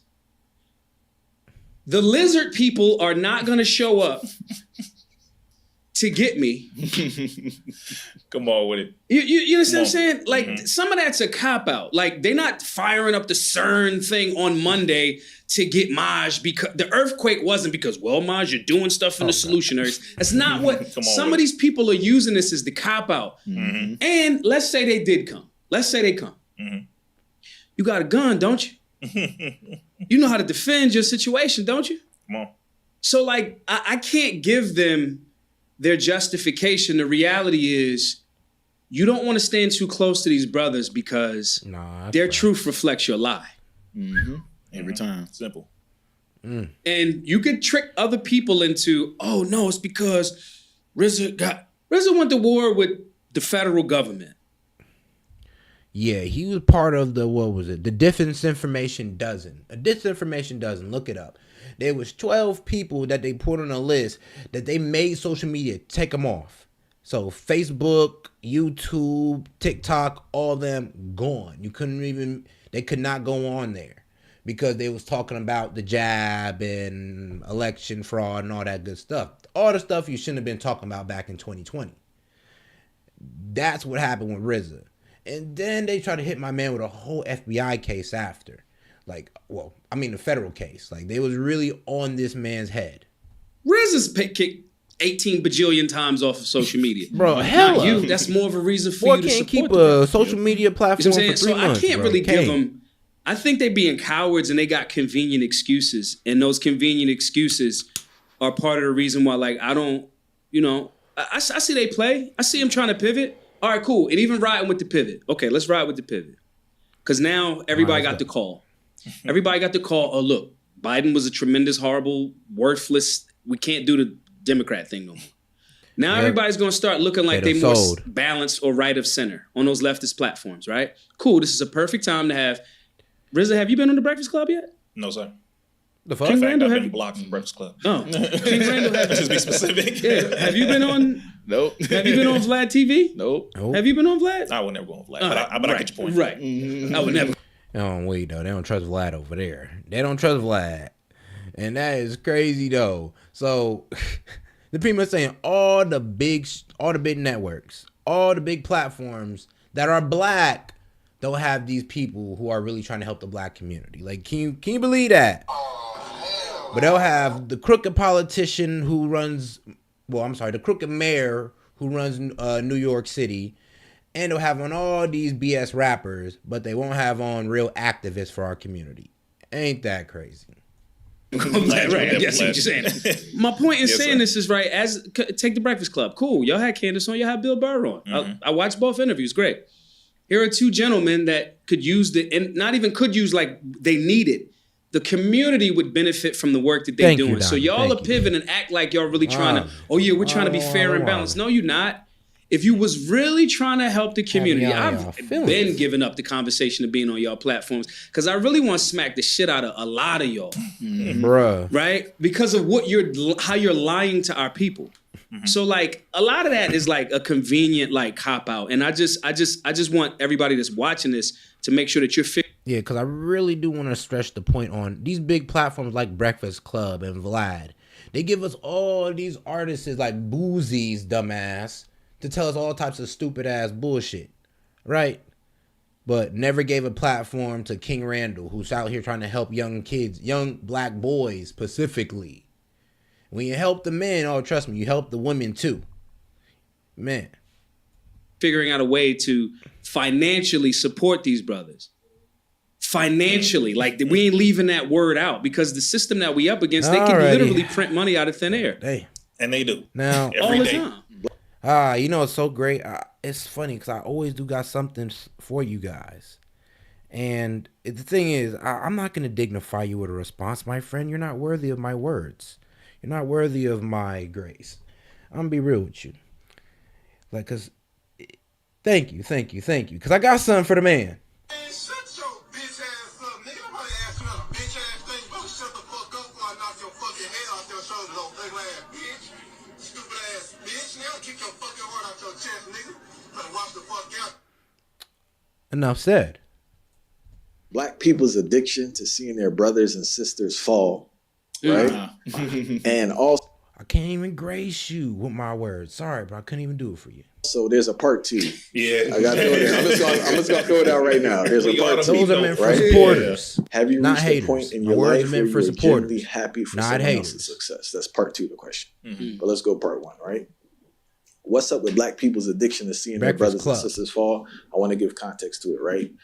We always talk about hating this and that. But what I notice is like with the Diddy situation, what I notice is it's not like Diddy got exposed or whoever got exposed and it's going to change their behavior. I want to be clear. Like, I'm not supporting certain things. They're still supporting things and they're still supporting other people. They just find joy in a person's downfall. You see that on a bigger scale and you see that on a personal scale. And I'm pretty sure you guys have experienced this a lot. What is up with people's addiction? Our people to seeing their brother and sister fall. Man, People fall in love with negativity. People love controversy. Like, they love controversy way more than, I guess, like harmony. You know, controversy over harmony any day of the week. Drama over simplicity and all that good stuff. It's like, I'll be real with you. Everybody leans more towards negativity. Negativity just takes you away, man. You got to hold on to positivity. I don't know the reason why yet. I just know you're doing it. Yeah, and I can guarantee he got the answer in a second. Right. He know. But man, I'll never forget when I was trying to purchase the school from the school system in my hometown. I was trying to purchase a school and I called out the superintendent on national news. Could I have left it local? Yeah, but he had pissed me off comparing us to Burger King and McDonald's. So anyway, I went on national news and I dropped the bomb about what he had been doing for those past couple of months in regard to that contract for us to sign, for us to buy the school.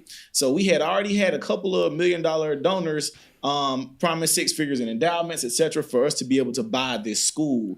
And we had already made promises and everything. Now, mind you, the conversations never moved forward until we went viral with Roland Martin that first time. Then all of a sudden they come back, we want a full partnership. Hold on, man. You know, Roland Martin, I ain't gonna lie, that's one guy I cannot trust.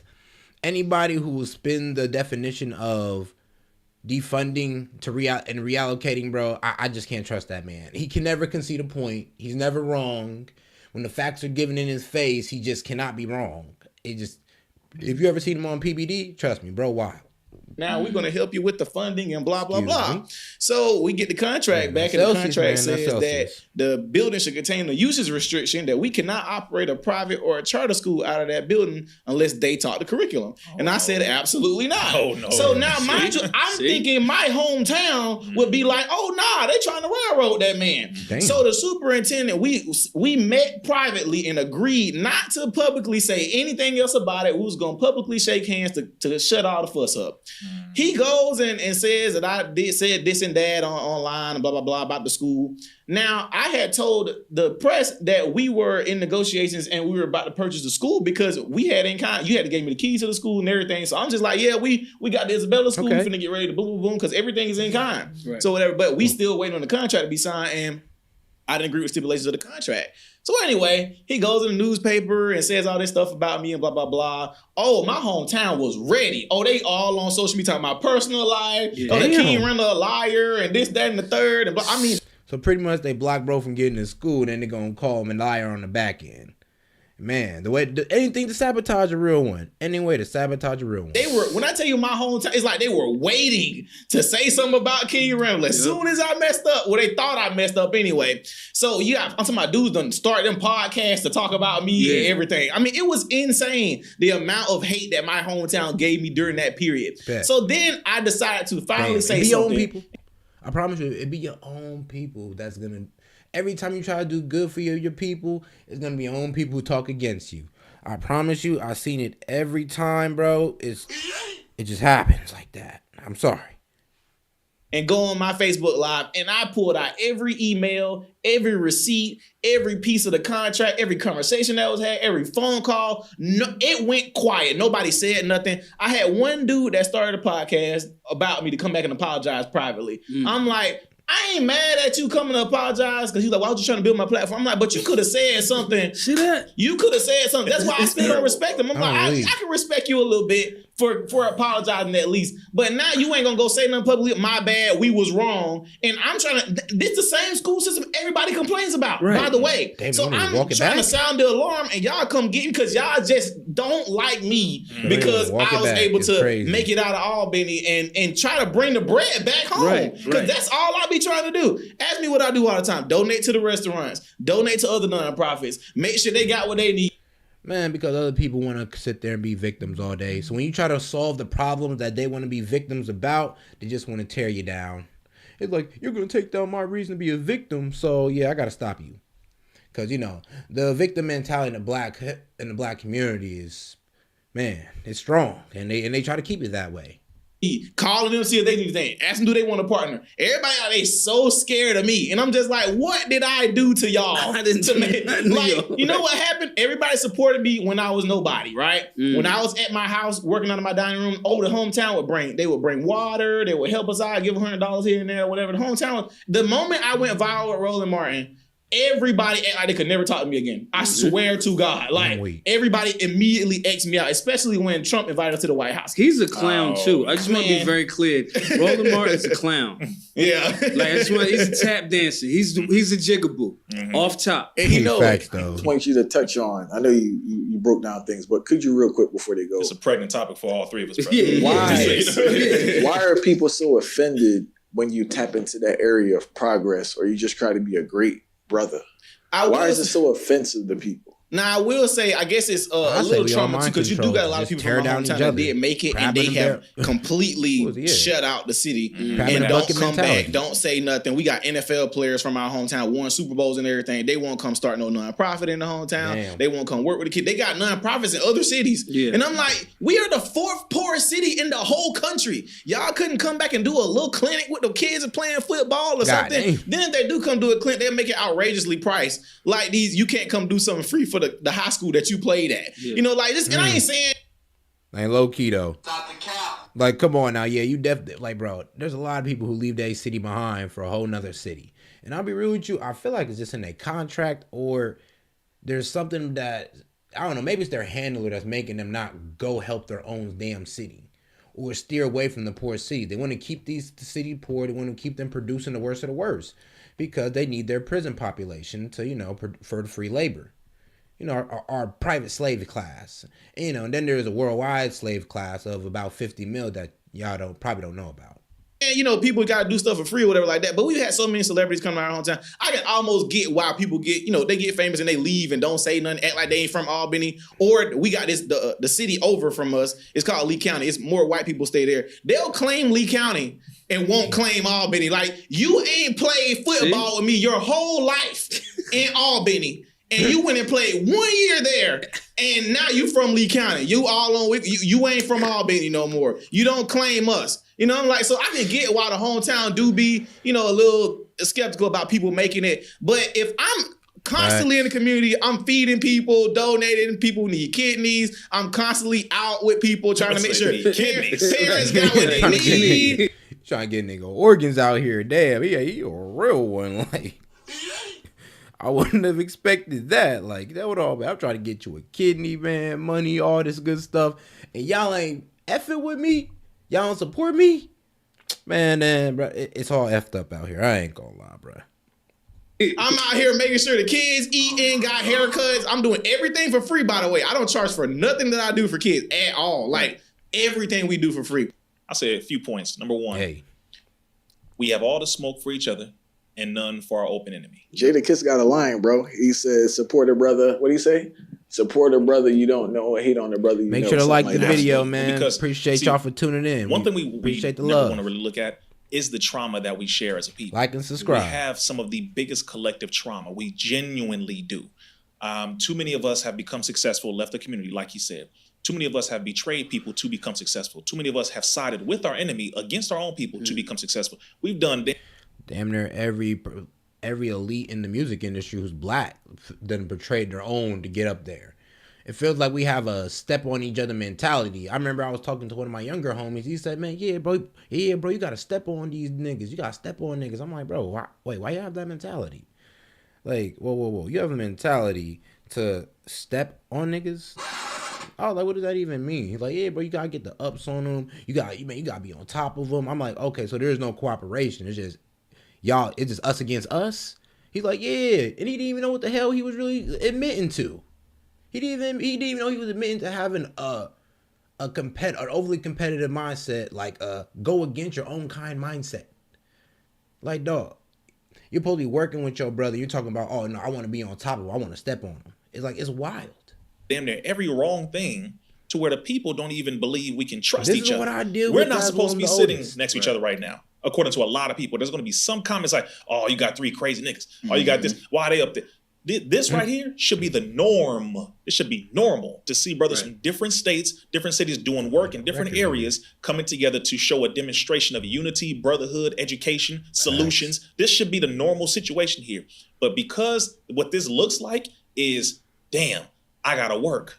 Damn. I don't have no excuses no more. Damn. That's what a lot of people are afraid of, is the fact that you have to get up and do something now because you see brothers who are doing things. On God, when you see people doing the work, there really ain't no excuse of you to be sitting there on your ass.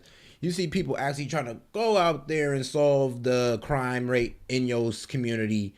Come on now, what do you look like just sitting there talking about, oh man, I just hate this community. There's always crime everywhere. I'm like, bro, you got people out in the street trying to work on it. Go out there and help instead of sitting there on your ass.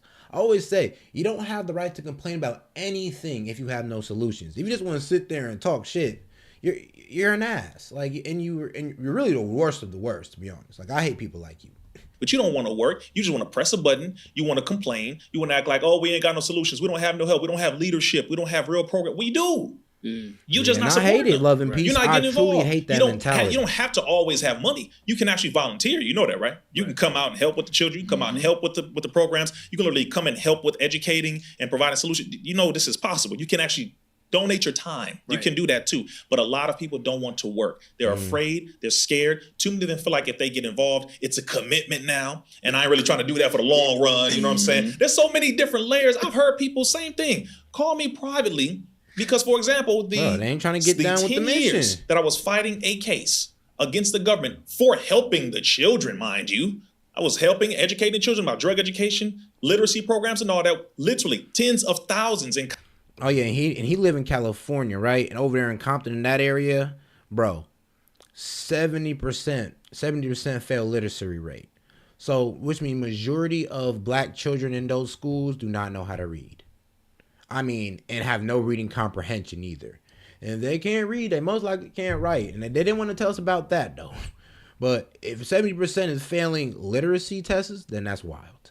Compton, Watts, LA, Southgate, Linwood, 70? Gardena, and they So literally out of said, 10 one, kids, the you only program raised 3 never right? existed. 2, you didn't help taught 3 nobody. right? You didn't educate anybody. Literally, you said none of this happened ever?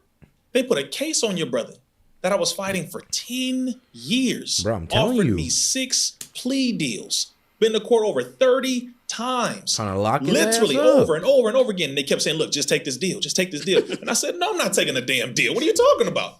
No, we've been helping people for years. You don't just have all this knowledge overnight. The hell are you talking about? Right. This is work. So after all these years, people counting on my downfall, tons of videos from my own people, large YouTubers, tons of people, commercials, Channel 7 News, this channel news, just bombarded. Yeah, Reese Islam, the fraud, the this, the this. In June of 2023, first day of trial, they even offered me a plea deal the day before my trial started. Just to see if I was going to bite so that they could say, yes, he pled guilty to something. Yeah, no, I'm not. We showed up at trial. Hey, one of my many advices is, man, if you're in a little bit of a situation, or even when you get pulled over, don't ever plead guilty. Don't ever admit to guilt. Man, he held that out for 10 years straight. 10 years straight. He was like, bro, come on. They was like, come on, bro, just take a plea deal so we can hit you with something so we can discredit you in the future when you're trying to speak the truth. He's like, I ain't going. Y'all ain't getting me. Ready to Like, go. I see the Tons play. of photos with my black lawyer from a black-owned law firm. Because I said I'm going to put my money towards that brother and help from the Facts, people. though. Now, I That is- got to give a shout out to that's the so people true, who Kobe. financially did contribute. Curtis, man, you because they speaking said, we've truth. seen his track record. Right. Track record of these brothers who've been doing the work. These brothers, there are people And doing that's good work. facts. They said we're going to support. Hey, yeah, that's true, though. We can't expect nobody to want to help us. If we can't reach out and help ourselves, like, think about how we look when the rich don't even, when our rich don't even help us. When our so-called black excellent don't even make it trickle down a little bit. It's like, how does that make us look? You know, I'm gonna be real with you. It don't make us look like honorable people. They did that. We showed up first day of trial. Within the first 5 minutes, guess what they said? The judge said, how would you like to move forward? They said, well, Your Honor, we do not have enough evidence to move forward at this time. How do you attack me for 10 years? Yeah, Lie on me, smear me in the media, social media, all these platforms, and you don't have evidence to prove what you've been lying on me about? Why are we here? just to hold Bro, you the up. case was dismissed in 5 minutes. So my point is this, and have I received apologies from these boot-licking, buck-dancing Negroes? Nope. No. Nope. But Nope. Nope. Nope. Hey, they never do, man. They never do, bro. But shout out to Rizza Islam. He handled that situation perfectly. You don't admit guilt. You're like, bro, if you're innocent, you're innocent. I don't care how much pressure they put on you. Now, if you're guilty, I ain't gonna lie, you might want to take that plea deal because you take it to trial. Yeah, they gonna post your ass on the wall, man. I ain't gonna lie. They gonna make sure you stay in jail. But you will apologize because the reality is you can count on somebody's downfall, but if God is behind you, the Most High, the supreme being in the universe is behind you, you have to continue doing the work. That's something I appreciate Oh, about man, these yeah, brothers he's speaking because facts right regardless now. to what anybody has to say, they continue to do the work. That's all we have to continue to do. People are going to pray on your downfall because, one, there is envy and jealousy as well. Facts. Yes, they don't want to work. Yes, they want to have all the smoke for each other because it's easier to have smoke for us. Just like some of the haters in these chats don't want to do none of the work because it's easier just to sit there and just type hate all day instead of positivity. It's easier to say F you than, hey, yo, I like what you're doing. I know. It has more words to it. I know. That's why only the ill-intelligent, the dumb ones be hating. But not for this federal government takes who've way been doing more the IQ same to thing show they've always support been and be doing to you positive. and our people for decades and decades and centuries and centuries. But you don't want to have no smoke for them. But you always want to attack us. And we're not making excuses. We're pointing out the real culprits, which is our own people and this system collectively. So if we're going to do that, let's also do it on the opposite end. Point out what they do, point out what we do, and then support those who do the real work while also pointing out those who are not and encourage them to get involved too. See, it's a layered cake of things. But if you keep preying on somebody's downfall, Man, you're going to he's lose snapping. if they're doing good work. And to the last point when you brought up Diddy, a lot of people don't give a damn about trafficking of girls because they're involved in it. Whoa. A lot of people don't give a damn about. Yeah, let's be real now. Like now, in the last coming years, like I say, in the last year or so, pimping has been a very popular thing. Like people have been interviewing these pimps, like no jumpers, soft white underbelly. Like the glorifying of pimping has been pushed upon the black community for what? Oh yeah, to make us think trafficking is okay. So no, pimping is not okay. Yes, it sounds cool. I be pimping. I got my hoes. They bring me money, and I want. But at the end of the day, you're glorifying, the prostitution of our women. And if you're a black man doing that, oh, trust me, I got hands for you. But you're setting us back. Molestation or rape or anything like that because they're involved in it. A lot of them all of a sudden right now are trying to pretend like they care so much about people, care so much about Cassie, care so much about this. Stop it. You don't give a damn about them, because if you did, you would help the people in your own life who are the same victims of the same thing or the things that he is being alleged to have been a part of. And on top of all that, y'all see what the hell is going on every day in our community. You ain't changing nothing. Right. Nah, that's facts though. I ain't gonna lie. Some of y'all, man, some of y'all have whole ass female family members that are being pimped. Y'all know it. Female family members that are crackheads. Y'all know it. And then y'all don't do nothing. We just ignore it as if it's okay. Like, ain't that crazy though? We really just sit there and just let it happen? Like, I guess we really don't care about our women. Man, I guess they can make that point. I wouldn't like them to make that point and be right now, but look what we allowed. Look what we was preaching in the last few years, black men. We got to hold ourselves accountable. We was preaching some bullshit with that pimping shit now. We should have been teaching us niggas, pimp psychology. Like, what the fuck were we thinking? Right. Nope. So stop with that fake outrage. It's this emotional, oh yeah, we got one black man. We want to applaud while it's going down while y'all was getting jiggy to his music. Right all now, this damn. Stop it. Stop it. I don't like that, bro.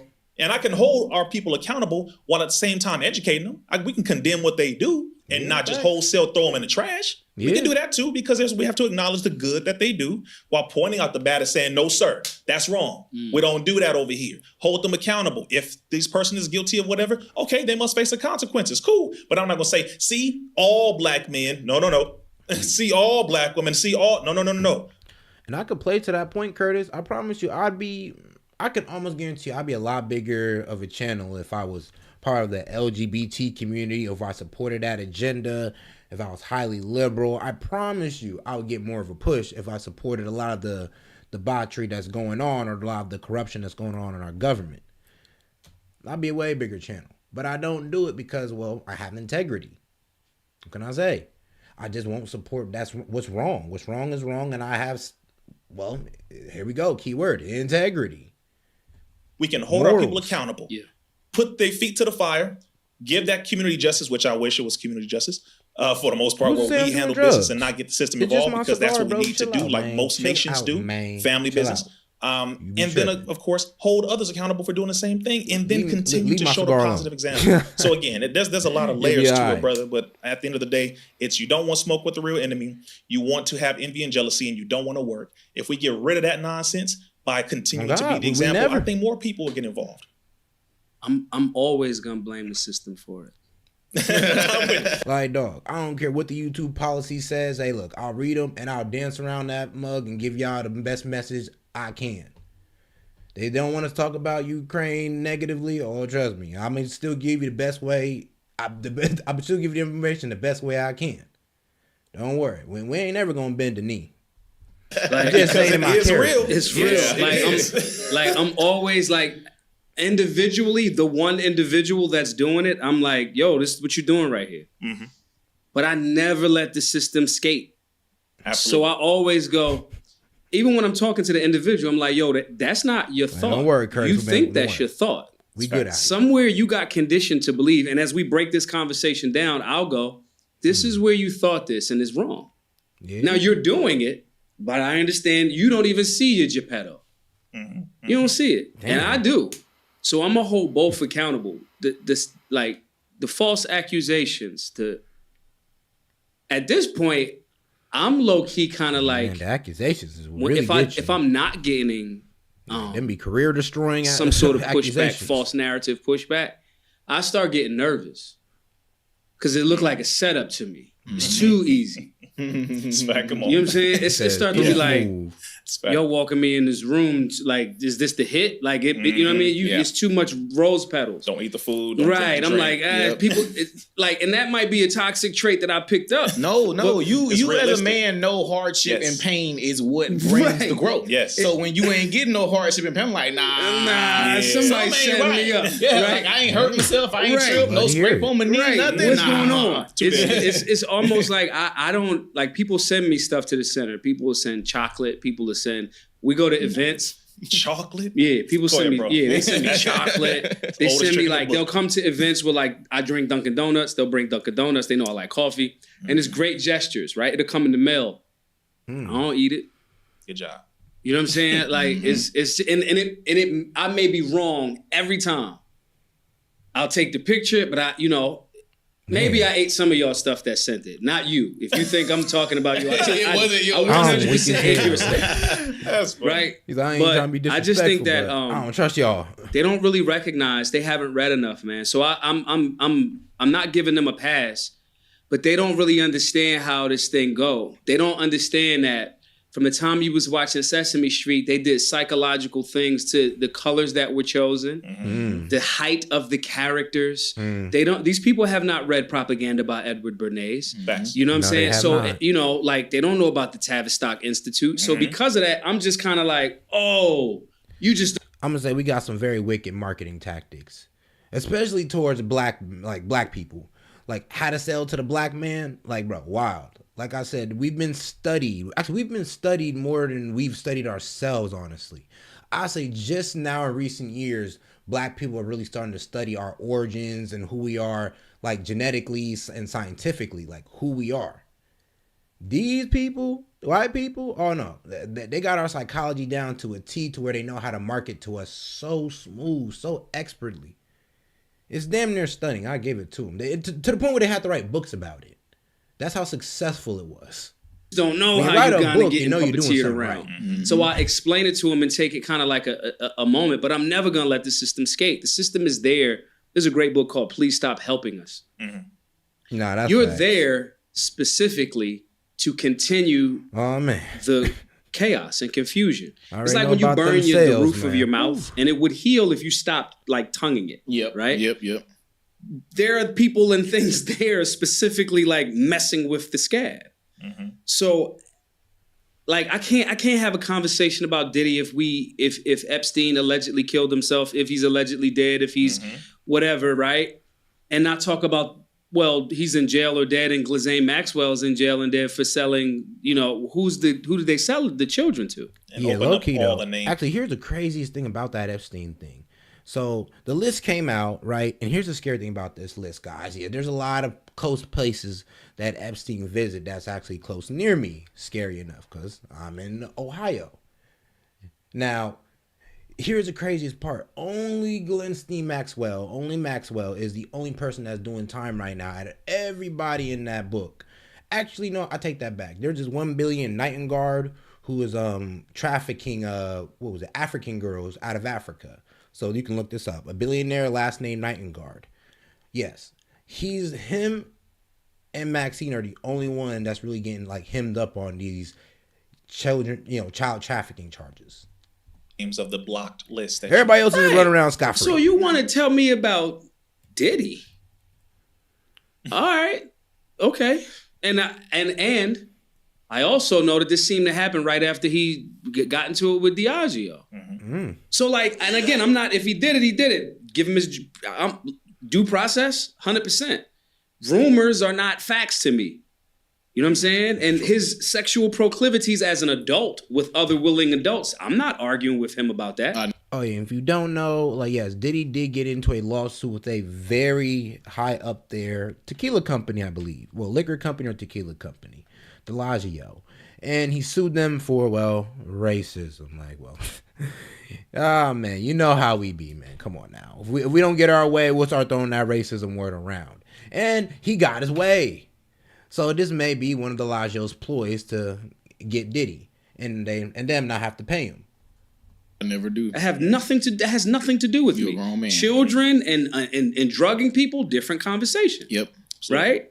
God damn. However, like it's my brain is not even set up where I could just look at Diddy and there's a list of people with redacted.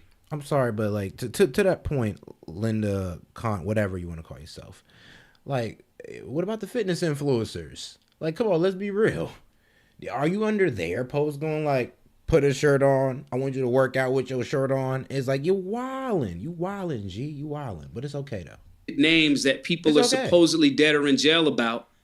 Like the fact that we would joke and say Epstein didn't kill himself before he allegedly killed himself speaks to the level of there's other things at play, and you want me to look at this person and me knowing that mentality of those lizard type people, right? Those are the people that create the propaganda that in every moment is a teachable moment for me. So every time they showing me this, I'm going, like right now, there's arguments about Candace Owens and Ben Shapiro.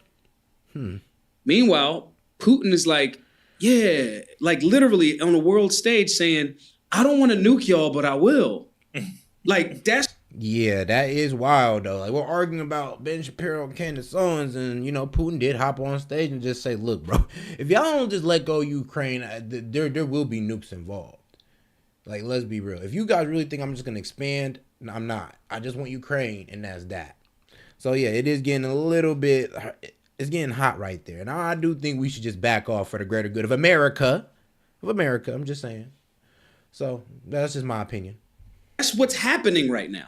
So, for me to talk about that lower level thing or being, let's say Diddy's a CIA, FBI informant, as a lot of people in the music industry are.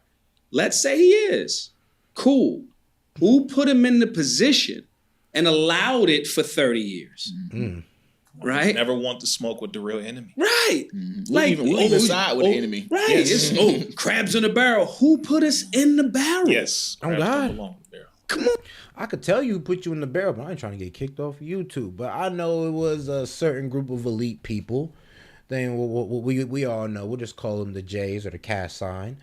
And yeah, they're kind of the one who got a hold on our music, and they're the ones who kind of took out Michael Jackson for having a hold on Sony and the Beatles, and that's why Michael Jackson had a list full of them. Come on, bro. Like, so like my brain can't even comprehend that one without the other. It's like it's almost to me like going to the gym and only putting one plate on one side of the bench press. They be wild. Okay, go ahead. You know what I'm saying? Can't have you out here thinking YouTube, I'm doing that on camera. Man, what's wrong with y'all? Man, y'all wild. It's like you going in there doing this, and I'm like, nah, you got to put where's the other plate? Put the other plate on there. Then we could get a full workout in this session. It's my set. Let's get both plates on. Other than that, we imbalanced, and you know what I mean. See, just to real quick add to that, just see that's the other part of the we don't want to work side of things. We are really quick to jump on opinions because we don't want to research facts, bro. I mean, I call them intellectually lazy people.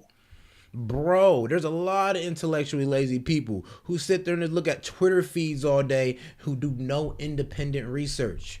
I promise you, a lot of things that you feel so strongly about, bro, if you did some independent research, it would blow your mind what you would find out and how wrong you were to just trust the media blindly.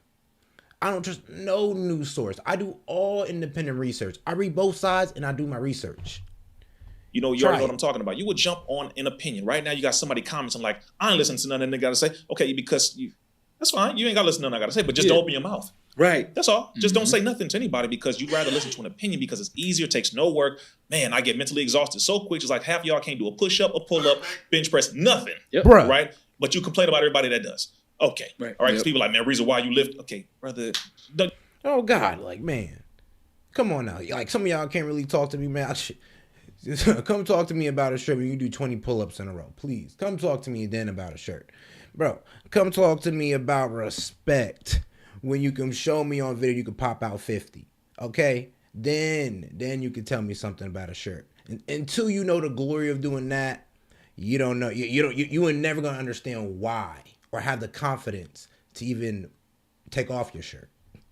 Just don't run up. They're mad because Right. mad because their wife is watching. Right, right, that part. I say that They every don't time. care. It kills me, bro. Okay, Curtis, see it what I'm kills saying? me. Right. Come on. But so the point is, again, we have to be willing to work. If we are not willing to get the facts about something, please stop talking. Yeah. Don't jump on stuff just because you like the person. Even when it comes to me, don't believe everything I say just because you like me. Bruh. I don't like that. And I've told people this plenty of times. Do not believe what I say just because you like me. Now, if my track record shows for the most part, absolutely been on point. Okay, that's great. That should help. But you should still research for yourself. Nah, And they don't facts. want to research this enemy, history, science, nothing. They don't want to learn how to defend themselves. They want to only complain. I'm saying whoever this applies to. Right. But when it comes to our people, again, we have been easily led in the wrong direction, hard to lead into the right direction. We have trauma when it comes to study because we couldn't read or write for years, or else we would literally get killed for. On God, what they say, you want to hide something from a black man, put it in a book or put it in a 400-page study. You know, man, anything to get us from really looking at it. And here's the thing. YouTube, thanks to YouTube, has made stuff easier.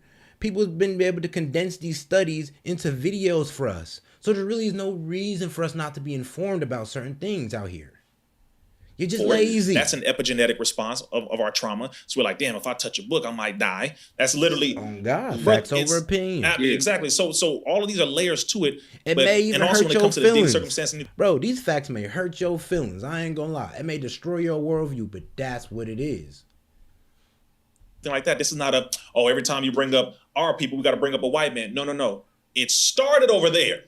Because we were physically raped by white men on plantations and muckraking farms. So you gotta, again, if you don't want to really look at the actual topic and research the history, then just stop talking. Right. Because all you're doing is you're demonstrating how ignorant you are. Now, facts though, if you don't want to take it there, if you don't want to go down that dark path of the butt breaking, of how they breeded us, of all that, then you ain't ready. I'm sorry, you ain't ready. You ain't ready to go down that rabbit hole yet. How emotional you ain't ready to look up the propaganda they put on us with actual logic. Man, so that's the only thing I got to say about that, because again, we can hold people accountable, bring out the truth. But if you're not willing to put that information in your head and then carry it into action, there's no reason why you should be talking in the first place. Yep, and everybody ain't built to lift.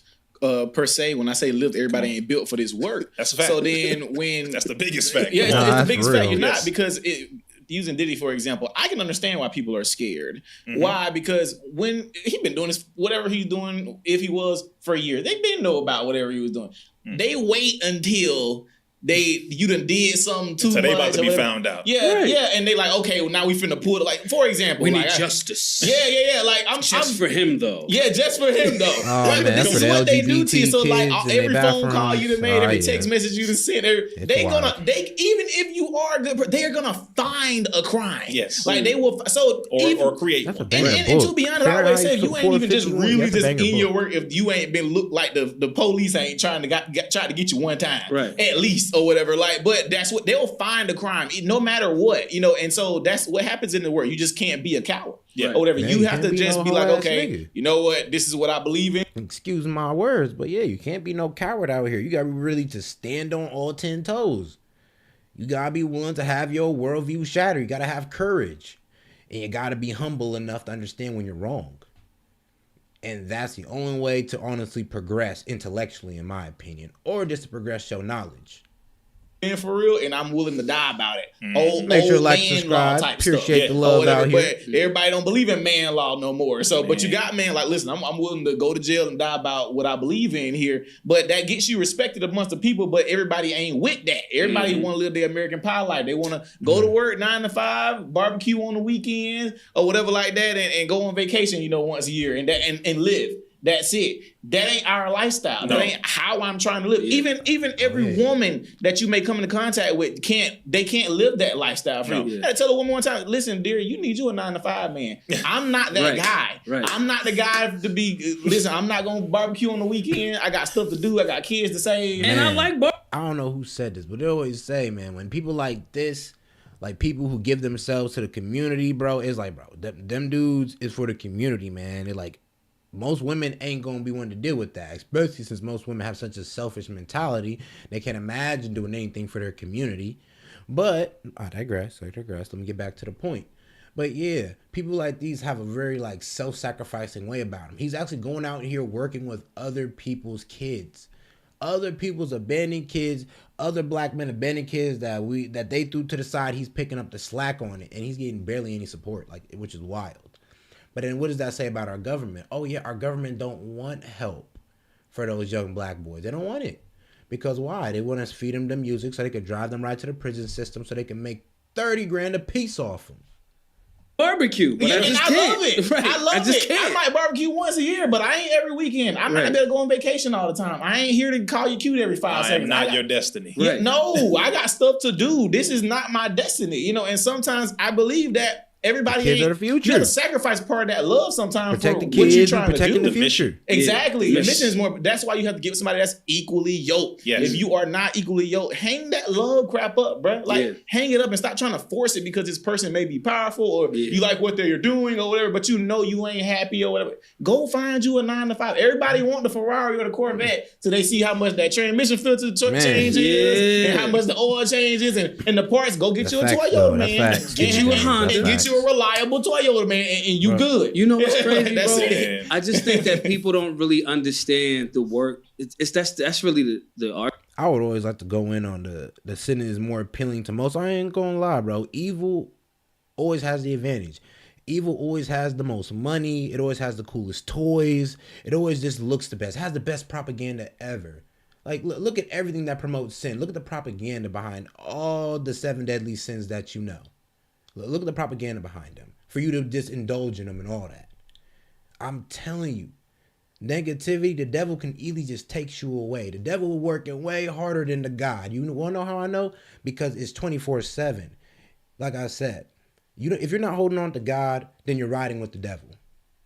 Argument to work. And like even if it's just like right billionaire, right? Yes. Like I want to be a billionaire. All right, that's cool to say. Yeah. Do you know like what their life is like? Man. Do you know the amount of like there's an ignorance to success because when you're hearing speech, that's why people are critical. That goes into the jealousy thing too. Yes. Because I notice I'm not saying successful people don't hate on people, but it's a respect there. Yes. Because they know the work that's put Too in. busy working. You know? Yep. Like people say 9 to 5, and shout out to those working 9 to 5. We appreciate y'all and love y'all tremendously. You already know that. Yep. A 9 to 5 is different from a 24/7. Right. Yeah, and that security is like big difference. people can't deal with not having that security, and I think that's what separates most people. Where it's just like you're just out there, bro. No, shout out It's to the ups and security. downs. the best way that I Shout out can to my explain it 9 to to them 5. is like, yo, Michael Jordan was a great individual player his first few years. My He kept construction getting, workers, like, man. We need y'all. destroyed. The Pistons, the Knicks, the this, the that, whoever, right? The Celtics. Yo, you don't know if your Facts. team is going to win. Facts, love, and You peace. just are Facts. committed to the team. Yep. You know what I'm saying? And the overall concept. But like Mike is going to look like now, if you get there and you keep putting that work in, all right, you got your opportunity. You might be able to 6-0 this thing like Mike did. Mike. But every year is going to get harder. Yeah, people can't deal with uncertainty. No, And they it can't. ain't the Make 2 sure to like and weeks. subscribe, I man. did it for Appreciate the 30 love. days. Oh, wow. Bro, That's tried cute. 20 years. Right. Yeah. It's a lot. It's a lot of work and a lot of time. What are your thoughts about FBA and other people that deny their African ancestry? What are your thoughts about that? Shit. Divisive. I think it's just another thing to divide us, to be honest. I said this in many other streams, though. Like this whole FBA, like trying to separate, oh, my ancestors are off the American slave farms. Your ancestors was in the Caribbean slave farms. I was picking cotton. You was picking sugar cane ass argument. It only divides us against the enemy. And I feel like the enemy wants us to be divided. Like, come on now. We already separated ourselves off complexion like idiots. Now you're telling me we want to talk about which plantation we came off of that was owned by the same race of people? Are y'all Oh, I'm sorry. Let me just get back to it. Y'all killing me. Y'all probably got to do about 2 minutes each. I was like, I don't want to. Look, bro, I knew that was a reason. I'm excited to hear what they got to say I right will now. say this. I want to hear. Come on. I'll keep it short. All of those communities get so offended so fast about anything. Yeah. Like, and I don't like that. You know, it's like any word you say, if it like, for example, or they'll use it as a insult. Like these guys, like they thought I was African, so omit anything that I was saying. Oh, he from Nigeria or something like that. And I'm just like, what are you talking about? I'm like, all of my ancestry is from, but why God damn. So that mean when they pull up my address, they'll be like, well, both your parents came from South America, so you can't talk about our problems. But I grew up here, Nashville, Tennessee. Like, what the hell wrong with y'all? I've been in this longer than most of y'all. Projects and all. How does that matter? Like, it's even if people want to claim America, we had just as much, to do with building America as anyone else, if not more. Fine. If you want to come to America, great. I ain't never been to Africa. Most of my family members was here or whatever, so cool. But even I don't have no problem with Africans. If people want to identify as being African, fine. What are we doing to move the collective? That's all I care about. Yeah, these identities, they be the first one talking about how the white man try to divide everybody. Bro, y'all up here divided by who the blackest. Bro. And if you doing, like, come on, bro. Man. Bro, over the silliest of things, and then wondering why we are not moving as a unit. And yes, look, you're American, not a cup. Hey, I agree with that. Hey, man, look, you ain't gonna catch me agreeing. Hey, I'm an America first ass person, but right now we're talking to the black community, and this divisive ass shit we're doing with this whole FBA talk and all that. Like, whatever. If you want to be proud of your ancestry, go ahead. I don't care. Great. But don't use it as a reason to divide us and say we can't speak on this because our ancestors didn't come off the same slave plantation? Like, are y'all serious? Like, y'all wild. I don't be having time. Those, to me, I'm sorry. Can't make those that make conversations sense. be completely idiotic. The FBA, all them ADOS and who this and who that, all of those conversations are idiotic. They don't matter. I don't think they matter at all. We just have those conversations on Twitter half the time because it ain't in person. I ain't arguing nobody in person about whether they African or black. We talking about this work. But all of this talk is annoying. All the fake accounts to talk about what African and all that. It's stupid, man. I think those conversations are stupid. Yo. Damn. Hey, real. Bro, right now. It was on that. It's not. I don't think it's. I understand where they coming from. When you recognize the identity's been stolen, you want to try to put the identity back. Mm-hmm. When the pendulum starting to swing too far to each side becomes imbalanced. You know what I'm saying? And I think that hey man, whatever work they want. Man, look, I gotta make sure things are straight here. I got some work to do here before I go down there with the African homies. So don't worry, that they can wait. Me and my 4 wives, don't worry, they'll be just fine. I gotta handle things here first. We got a community center if they want to have classes on ADOS, FBA, whatever, indigenous, whatever, Hebrew Israelite. Cool. Economically, we're in the all of it, as the Curtis, late great Francis Cresswell, Dr. Francis Cresswell said. The areas of human activity, education, entertainment, labor, law, religion, sex, war. In those areas, if you want to help benefit the community, we have a community center that you can use for free. And the areas that we disagree with, we don't have to talk about. And the areas that we agree with, we can do some work around. So like, that's my take on it. That's the politically correct. You know what I'm saying? Like, I'm working on being a politician. I'm approaching all that. I'll just say we have a lot of labels, but overall we're in the same condition regardless of what we got to say. This system considers us to be collectively N-words. They don't really care too much about us regardless. Yeah. We have to.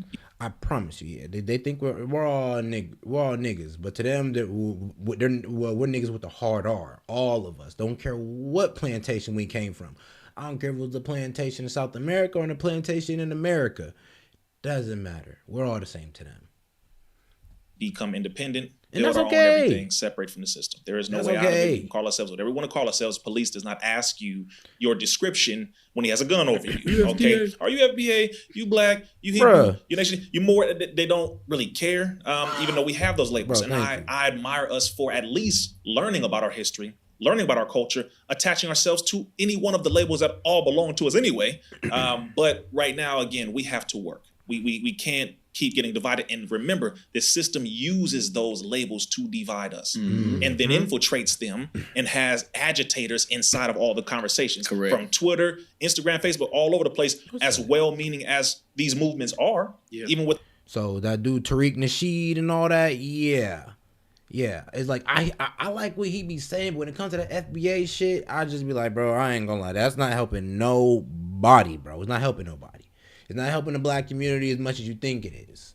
the good intentions, you already know how it is. You of want course, to go in we wanna terms of find ourselves reparations, and build whatever. as a Y'all can people, have the but reparations. We have to remember Who that the cares? system does not like that. Does So we it have to fix come the together. As community? Elijah Muhammad said, our unity is more powerful than a hydrogen or an atomic bomb. And the last thing I'm gonna say is we have to stop saying stand on business, or we standing on business until we know what it actually means, Oh, and stop God. saying protect this person at all costs unless we are willing to die for it. Exactly. I just want to thank you, brothers, for passing through. Yeah, Right? And thank sharing you. your wisdom was definitely a vibe. This is beautiful right here, bro. Oh, yeah, Please, it's sometime we great. can do it again. Yeah, hopefully sometime. Oh man, that was a banger, guys. Yeah, I definitely had a lot of input on that one, man. I know y'all was going crazy in the chat. Man, I appreciate the love, man. Here at S.E.T Media, we react to the most wildest things, man. We are not afraid to react to anything. So, man, I'm gonna give you my closing thoughts, man. It was crazy. It was a crazy listening to this. I'm gonna tell y'all why, because not enough people really know what's going on inside the black community. Not a lot of us address what's truly going on in the black community, and the mind control, or I better say brainwashing, in the black community is going on. And this is stuff we need to put out there on light and low-key try to correct this. Actually, no, we need to correct this. There is no trying no more. We got to get it right. Honestly, this is the last generation to get it right, or they just got us. The white man is not changing his tactics. We've been falling for the same ish for about 60 years now. How long else? What, you want to give him another 40? Like, what, want to give him another 50? Like, what are we doing here? So yeah, we got to stand on business and actually mean what we say when we want to fix our community. That does mean we got to go out there and build families. We got to go out there and help the broken families. Yeah, I know those irresponsible single mothers made a wah. Who gives a shit, man? We got to do it for the greater good. Sorry. But man, look, man. Let me know y'all thoughts in the comment. I appreciate y'all for tuning in, man. This is S.E.T Media, man. Make sure to like and subscribe.